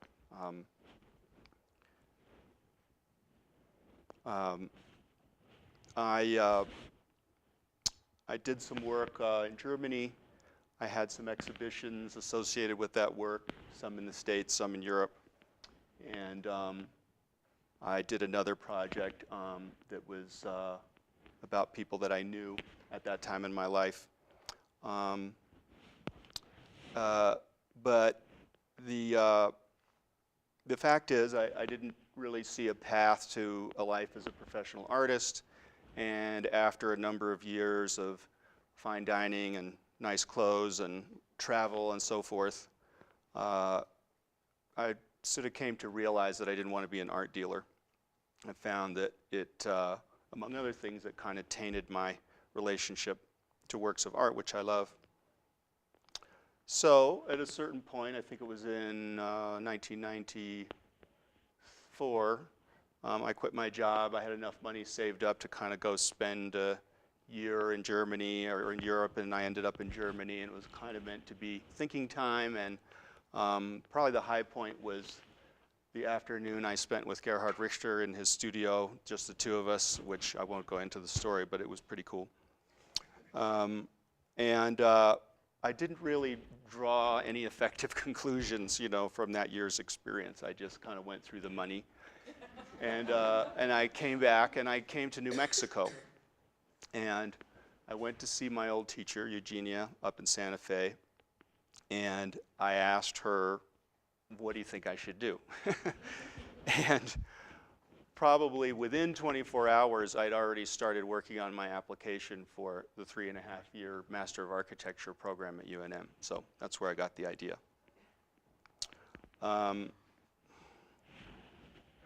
Thus began really the beginning of a new relationship. It was actually a reconnection with Christopher. I'd had a survey class with him when I was an undergraduate in my final semester, and I just have to say, to this day, I still have nightmares about, like, I think I've missed the final and I'm not going to graduate, and I guess we all have those, I don't know. I had contacted Christopher, reintroduced myself. He pretended to remember me and wrote me a glowing letter of recommendation. I think because he actually thought I might have something to offer, which I didn't necessarily know myself. It was the beginning of quite a special friendship. I don't think there's a single semester in my time as a grad student that we didn't work together in one form or another. I took every seminar he did. I was his graduate assistant. He was my thesis advisor. He wrote a grant recommendation for me, and I was successful in getting the grant. We became great friends. I house sat for Christopher and Michelle. We went on a spring break trip to Taliesin together, and well, on and on. I just want to point out on the right there, for those of you who are students now in the school, that was sort of the good old days. You can sort of see the dangling light fixture there coming loose near my head. And I must say it's very gratifying to see this new building and the new school relative to what we experienced in times past.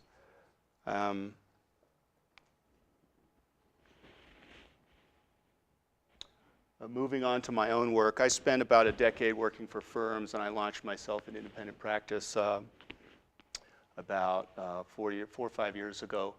And I was fortunate in a terrible time to get a large commission for a house in Jackson Hole, which was realized over a period of a couple of years, and it's kind of sustained things while I built things up in Portland, where my practice is based.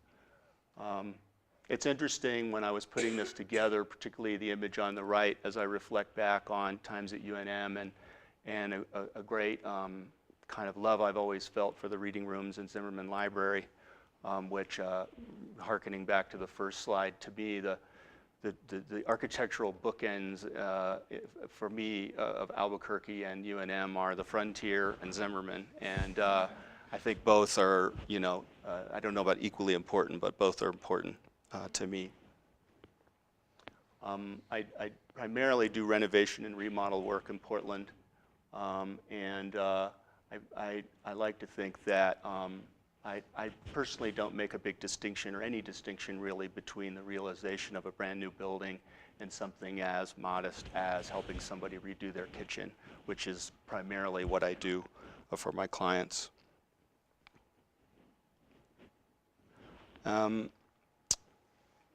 I've learned really a tremendous amount from all the architects I've studied with, worked under. I particularly want to single out Kramer Woodard in that regard today. But I think the single most important voice in my life as an architect, apart from my own, is Christopher's. Christopher's the reason why in everything that I do, I insist to myself that I be able to articulate the reasons behind all of the decisions that I make as an architect in my projects. I also want to say that as someone who lived in New Mexico for a long time and attended UNM twice, I never really appreciated this place while I was here. And that may be a common ailment. UNM's a much, much better school than I ever imagined it to be. I think at any given moment in time, the faculty here is the equal of the faculty at the finest universities in the world. And I think if you're interested as a student in doing something with your life, it's important to make an immediate beeline for the good ones. I'm very moved to be able to stand here in this room addressing all of you as an alumnus. It's something I could never have imagined doing when I came here in 1985 and lived over in the dorms and really had no idea where I was headed. Lastly, and mostly for the students, I'm a practitioner of Zen Buddhism, and every day I try to challenge myself, and I would challenge all of you as well, to appreciate your life, endeavor to appreciate your life. Life is always this very moment. It's not past or future. This function on this day in this room is where our attention belongs. This very moment is our life.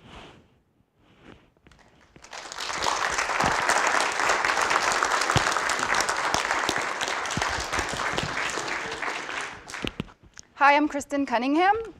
I'm a visual artist. I live in Los Angeles, and I went to school at UNM. I graduated in 2000, so I was here from 1998 to 2000. I studied at IAIA before I came here, which is the Indian Art School in Santa Fe. And I studied sculpture here at UNM. Steve Barry was my main teacher, and he introduced me to Christopher Mead 6 months before I graduated, maybe the year before I graduated. He suggested, Steve suggested that I do an honors thesis and that Christopher be my advisor or co-advisor. So I met with Christopher once a week for about 6 months, and basically he supported my ideas about abstraction and artifice and constructed spaces and constructed realities, which seemed a little bit over the top for New Mexico, but I found a lot of support in Christopher's way of thinking, which helped me to eventually create this tea house and tea garden. This was the result of my thesis project. And I was studying Japanese tea ceremony at the time, and this was the culmination of my study with Japanese tea and my work at UNM, and also some other work that I was doing in a fabrication shop in Santa Fe. And this was a representation of a Japanese tea house. Obviously, it was contemporary, not a traditional space. And then the outside, the gallery, was the garden. And the problem was how to bring the outside space into the inside. And so I did it with color, and I made these mirror pieces to represent water, and there's a lot of symbolism and artificial thinking here. So there was a performative aspect to this piece. I served tea inside, and the idea was ritual as performance, and people came and had tea, and there was a sound piece. Anyway, it was very weird and eerie, and I think it was a great project. It's about 9 feet by 9 feet by 9 feet, and all the doors opened and closed, and it was very, I don't know, postmodern. Anyway, it was a fun project, and it was very unified, and I think that was because I had so much support from Christopher and Steve. I mean, when I left here in 2000, I went to study sculpture at UCLA, where I got my master's degree, and I guess my original idea for the tea house was to do more components at less of a unified space. And since then, I have been making more, I guess, components of spaces more than an actual unified space. But this was the culmination of my thesis work at UCLA. This was a show that I did at the Hammer Museum in 2005, I think. And after graduate school, this was after graduate school, I did a terrible thesis project at UCLA. But so this actually was what I consider my thesis project. And I was very disenchanted with the art world, depressed, and sad about making things because everything was so conceptual and there was so much pressure and competition. I wanted to be happy as an artist and as a person in my life. So I thought, how can I merge my desire to be happy and fulfilled with my training as a sculptor? So what I did is I went back to when I was happy, which was about 3, and or maybe that's when I learned how to self-soothe, because I made a lot of God's eyes. When I was that age, I would obsessively wind these weavings together, and this was in 1975, so maybe some of you did the same thing as adults. I don't know. So the idea was that I would take the God's eye and I would make it into a 3-dimensional object. And these are formal experiments of the God's eye form. So there's well, you can see. There's cubes and stacks and this other weird shape, which I'll talk about in a minute. And it's sort of, I guess, I was interested in the idea of using a model to understand space and to actually be intuitive about model making as opposed to theoretical. And I was inspired by Watson and Crick, who, how they developed the DNA double helix after looking at Rosalind Franklin's crystallography picture of the double helix, which was an X. Anyway, they built these models, and that's how they discovered the double helix. And I was interested as an artist, like how I could use model making to maybe discover something. So what came out of this model making was this form, which it's a hypercube, essentially, and it was very popular in the early 1900s when, I guess before Einstein developed the theory of special relativity, there was this idea that there's a four-dimensional space which is an orthogonal off of three-dimensional space. And it was since kind of pushed to the side since maybe the 1930s, and the theory of special relativity defined time as the fourth dimension. But I guess I had to go back because I was working in the physics lab. I actually still work in the physics lab at UCLA. And I was looking at my forms, and I realized that they were representative of this hypercube shape. So I started to make these hypercubes, and there's just another picture of it. And I guess I didn't really know what I was doing, but I stumbled upon this form, and it generated, I don't know, maybe 10 sculptures, and I used it in different ways. This is, I was using, red and blue as the trope, I guess, for creating three-dimensional illusions in two-dimensional space. I thought that this God's eye four-dimensional object was better created in three-dimensional space than in two-dimensional space. I know a lot of people work in 2D on the computer and they call it 3D, and I just think it's ridiculous because the three-dimensional world is a very physical and sensual place, and there's a lot of things that we perceive in 3 dimensions that can lead to further perception in 4 dimensions, but I don't know why we keep working on the computer so much. Anyway, I like to do things in real space, and then go back and analyze them. And this was a sculpture I made. It's called a 4D receiver. And there was another one. Well, you can see inside.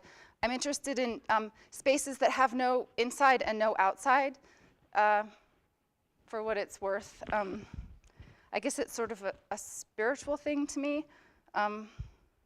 This sculpture is the 4D transmitter, and it is in Germany, and it communicates with the 4D receiver, which is in Los Angeles. So my idea is that sculptures are fundamentally communicative objects, and they can communicate across time and space with each other, regardless of us, the humans, and that actually these sculptures are slices of 4-dimensional objects that are existing in a higher space than we live in now. I know it's a little far-fetched, but it keeps me going, and it keeps me working. There's a picture, an installation shot in Germany, a show I did in Dusseldorf. This piece is called Oscar, and it's named after the satellite that the US sent up after Sputnik in the 60s. And I thought, I wanted to make a big sculpture, and I thought that's a very American idea, make something big, and then send it out into the world. So I don't know, that's why I call this sculpture Oscar. It's sort of a stupid name, but it does relate to satellites, and I think of sculptures as satellites communicating in this larger realm of space. Shoot, I'm missing some slides. Okay, this is my process is to, let me go back actually. I'm interested in like high-tech forms and low technology, and using contradictions to create this kind of hole or space where the human can insert themselves, I guess, or just participate in an object, because I feel like a lot of computer-generated forms, while they look cool, have no, they don't allow me in. They don't allow for the human form to really participate with them, and they're closed forms. And well, I mean, my forms are closed, but they have this tactile sense to them, and because they're made out of fiber, wool, and jute, and things like that. And I dye a lot of my fiber, which I think in a way is just something that takes up time, and I like to spend, I like a reason to spend time working on something, because if I finish it too quickly, it's not fun anymore. So I try and pick projects that take a long time. And this is just some different colors of yarn that you can get from natural dyes. I'm very interested in plants. I live in this city. There aren't very many plants there. So I guess I have a yearning for nature, and that's why I also work with natural materials. And this is a sculpture. I'm about to have a show in 2 weeks that opens at the Barnstall Gallery, it's in Los Angeles, and it's right across the yard from the Hollyhock House, which is a beautiful but unrenovated Frank Lloyd Wright building in Los Angeles. And this piece is called Desert Architecture, and I've been working on it for a couple of years, which is sad because you think it would be done really quickly, but it's not. It takes me a long time to come up with an idea.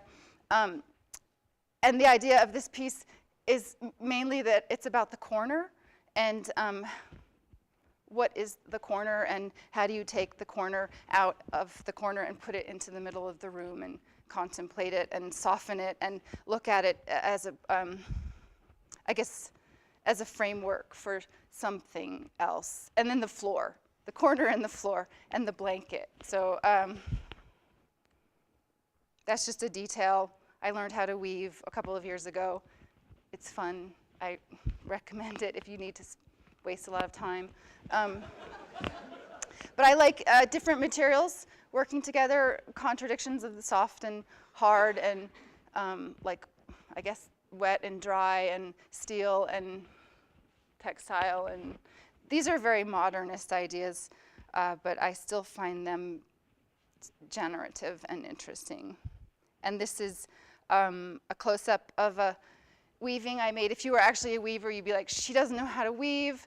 The warp it's too open, but I really like open weaves because I like transparency in objects and in people too. I think transparency, and in politics, I think it's a great method for, I don't know, upholding democracy, but also honesty and truth, if there is such a thing anymore.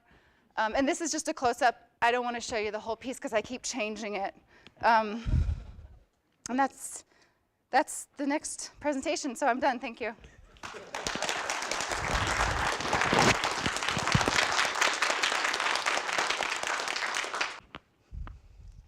First of all, thank you all for coming, and thank you, Dr. Mead, for inviting me to your celebration, and Dr. Pinder for hosting this event.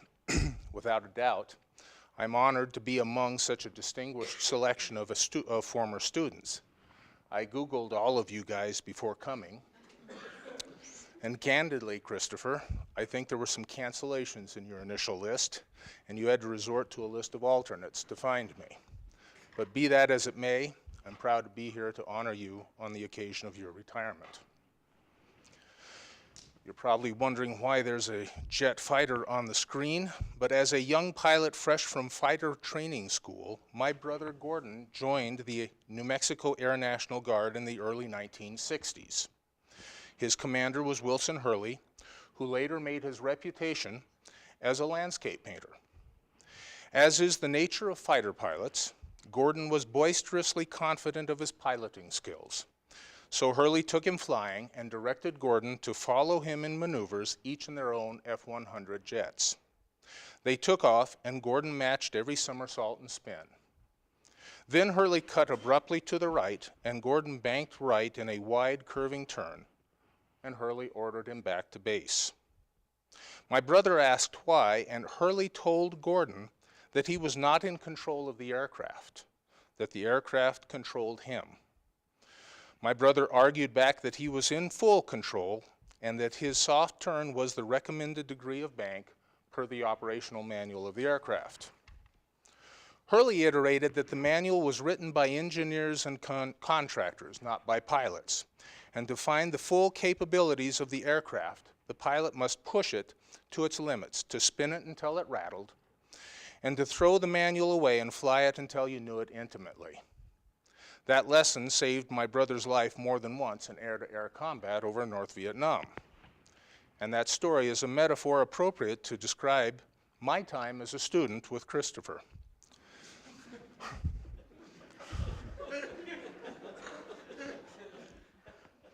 Not quite as life-threatening, but nearly. As Christopher's teaching strategy is to challenge students with lots of information, encourage us to work through that information, draw conclusions, and synthesize that information for our best use. My education at UNM is two-part, an MA in 1977 and an MFA in 2003. Between those years, the art department became two different schools. But there were threads that connected both experiences. In '77, the art department was housed in the building east of Hodgins Hall, and the faculty was planning a new building with Tony Predock. Only Howard Rodee and John Wenger remained on the faculty when I returned in 2000. Jim Jacob, my classmate in 1977, co-chaired my committee in 2003. But it was my second tour that influenced me as a painter and gave me the confidence to teach. So I want to tell you why I returned to UNM. In 1979, I started a business manufacturing canvas stretcher bars and hardwood easels for painters. As the business grew, my chief customers were on the coasts, where lots of painters are and where the great encyclopedic museums are. My business travels allowed me to regularly visit and study paintings in those museums. In 1995, I sold my business and applied to the graduate program at UNM and was denied. Thus, the sale of my company and my subsequent rejection enabled me to travel to Europe several times to look at more paintings. My first concern on those visits was to determine how those paintings were made. I realized that to learn how they were made was just a matter of time, study, and practice. But why they were painted, that's what I really wanted to know. I read articles and books on art criticism, art history, and art theory, and it didn't take long to realize that none of that was making me a better painter. And more often than that, I had no idea what most of the theory was talking about. Further, with each trip to Europe, I found that the architecture was as impressive as the paintings. I again applied to the graduate program in 2000 because I wanted to learn how to think more critically about my painting.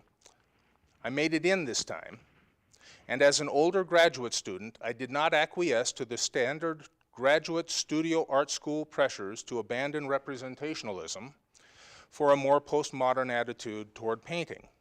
Instead, I wanted a more contextual and intellectual approach to painting supported by art historical precedent. But another event encouraged my reapplication to graduate school, and I never told you this, Chris, but I attended a lecture that you gave at the Albuquerque Museum in 1999. You discussed architecture at the Millennium, and you compared the new Getty and the new Guggenheim. Your lecture was logical, engaging, and accessible even by me. And how you addressed questions afterwards, including a tough cross-examination from Jeffrey Batchen, convinced me to return to graduate school and take as many classes from you as I could. I did just that. I took 6 Mead classes. I audited both architectural history survey classes, a lecture class, a couple of seminars, and a tutorial, and the last 4 for credit, and frankly, I barely made it through each one. In addition, Chris served on my MFA thesis committee, along with Dr. Buick. And if that wasn't enough, during a first semester requisite art history methodology course, Jeffrey Batchen assigned me to read and write about one of your publications. Your writing and your classes were rigorous but solid in the content that I wanted as a painter. Your lectures were logical, well organized, and made me as a student feel important because you were prepared so well. I found that the models that you presented in your classes were clearer to understand and take from to inform my paintings. That is, I found it easy to understand the forms of architecture and how those universal forms convey the function of a building. I wanted to appropriate that clarity of form into my painting, to logically and critically connect painting and context to inform intent. And that is my pursuit. So I want to share with you some of what I have learned about painting, discoveries that guide my hand and thought process and my intuition in the studio, that have their beginnings in your lectures, Dr. Mead, conversations with you, and the Leo Steinberg essays that you referred me to that I continue to return to for guidance. Painting for me was a means to produce a finished product, a clean product, not surprising for one from a manufacturing background.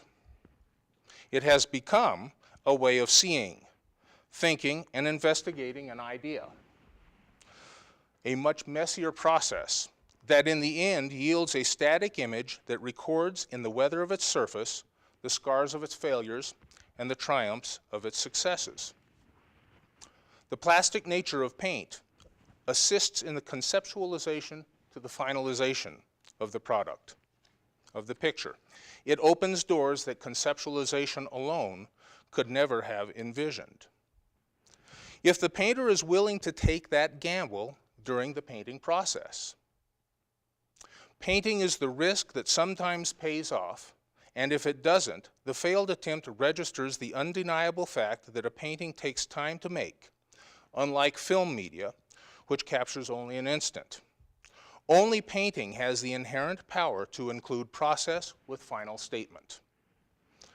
By choosing to leave evidence of the decisions and chronology of developments by the painter allows the viewer to actively participate in the ontology of the picture and perhaps adds empathetic value and impact with the viewer. Painting pits the will of the painter against or with the will of the paint to explain truth in painting. Painting is about edge and information, both literal and material at once. Painting examines space, atmosphere, description. Painting deals with the figure-ground relationship on an equal basis. That is, that air and form share an equality as they both must be registered in paint. Tangibility and intangibility fight back and forth with each other for recognition on the painted surface. In short, a painting must inhale the world around it and exhale it into the face of the viewer. That pursuit is unequivocally because of what I learned from you, Christopher, in your classes, in our conversations, and in our continued dialogue by email, especially during election years. That is something that I continue to enjoy, look forward to, learn from, and seek to emulate in my studio and in my classroom. Thank you very much.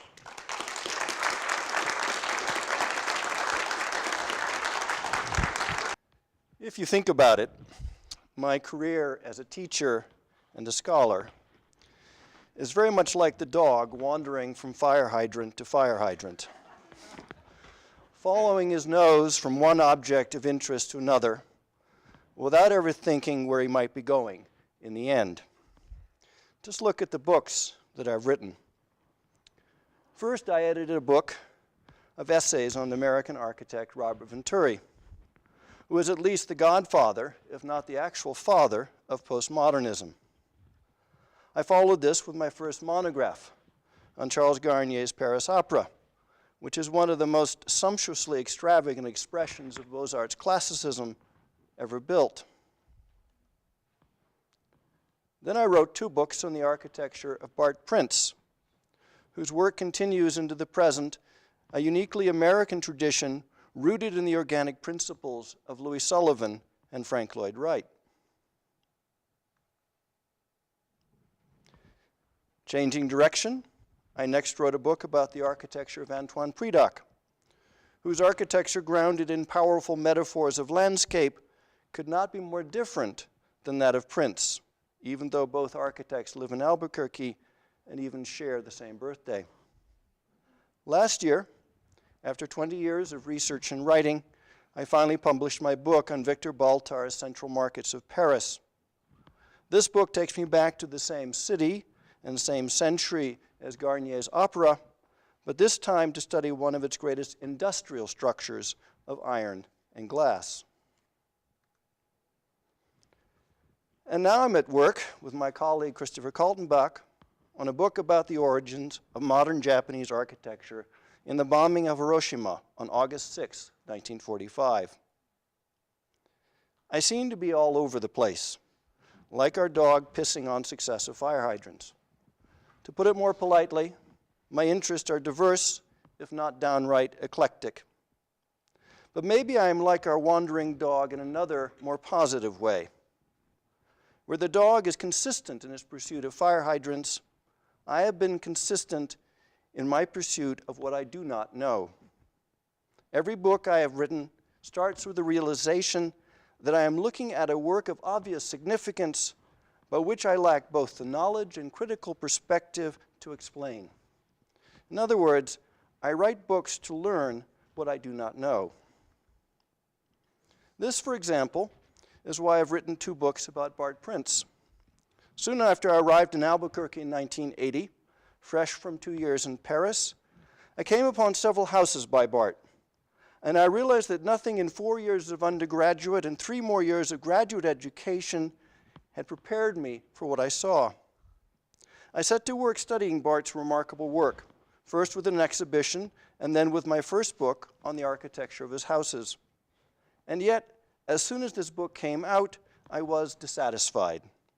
My take on his architecture seemed superficial. It was more about surface effects than about a thing I really understood from the inside. I knew I needed to write another book, but first I needed to learn more about his work. So I asked him to design my own house.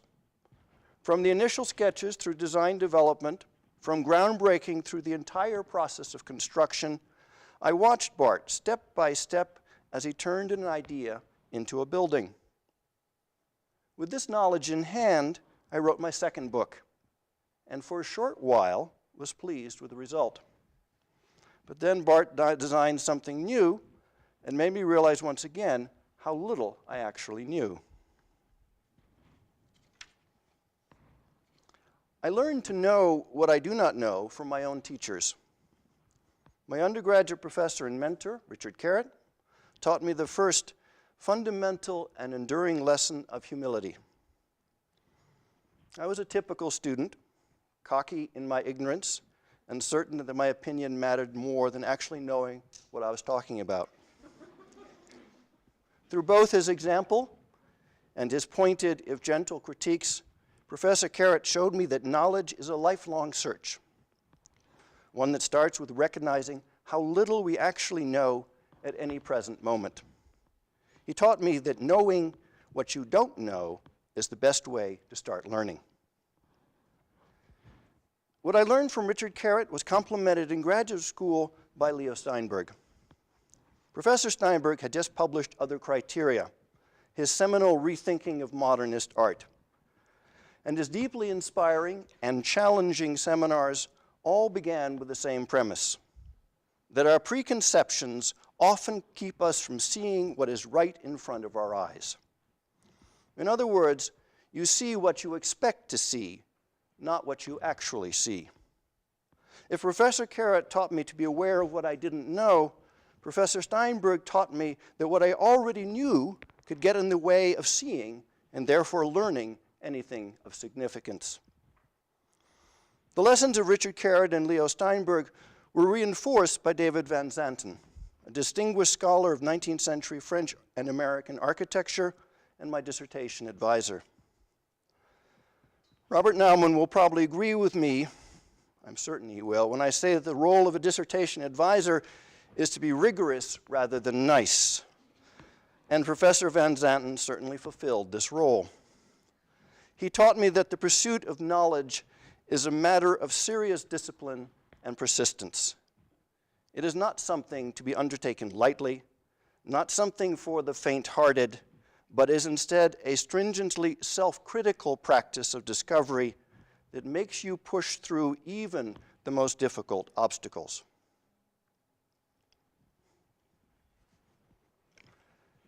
I have carried these lessons with me into my teaching. Over the last 33 years, I have taught thousands of students, both undergraduates and graduates, in multiple disciplines, primarily architecture, art history, and studio arts, but also engineering, English, American studies, and history. Along the way, I like to think that I've given my students some small sums of knowledge worth remembering, that I have caused them to think critically about what they were learning, that I have exposed them to possibilities that inform their subsequent careers. But what I have taught them vanishes into nothing compared to what they have taught me. These students, like the ones today, here today, have constantly surprised and challenged me, asking questions I did not expect, seeing things I had missed, thinking in ways that were unfamiliar and new to me. Again and again, my students have brought me face to face with what I do not know, pushing me to transform my existing courses and develop new ones, as I try to catch up with their questions, their observations, their insights, their knowledge. Like our dog chasing fire hydrants, I have been all over the place in the course of my career because I've always answered to the continuously different and infinitely varied interests of my students. In my wandering, I can only hope that I have been consistent in two things that I think matter: openness and rigor. Openness, because I've always tried to follow my students where they wanted to go.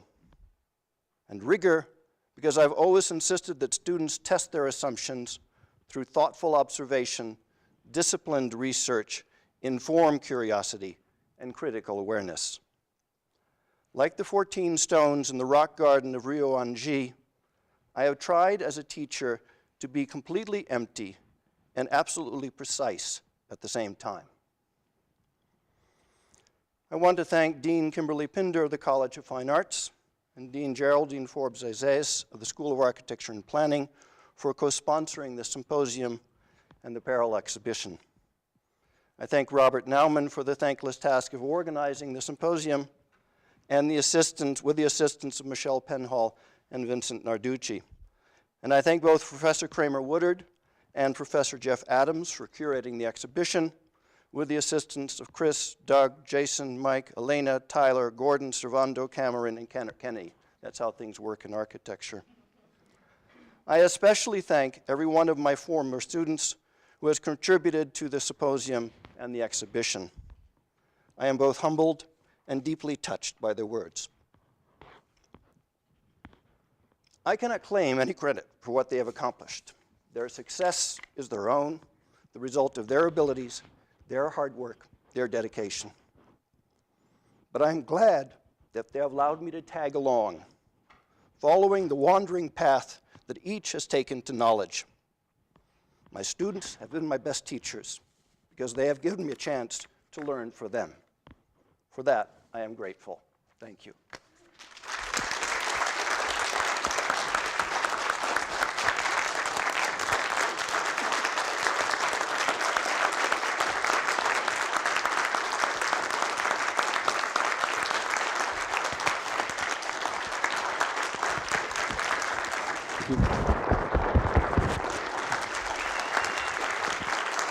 Thank you.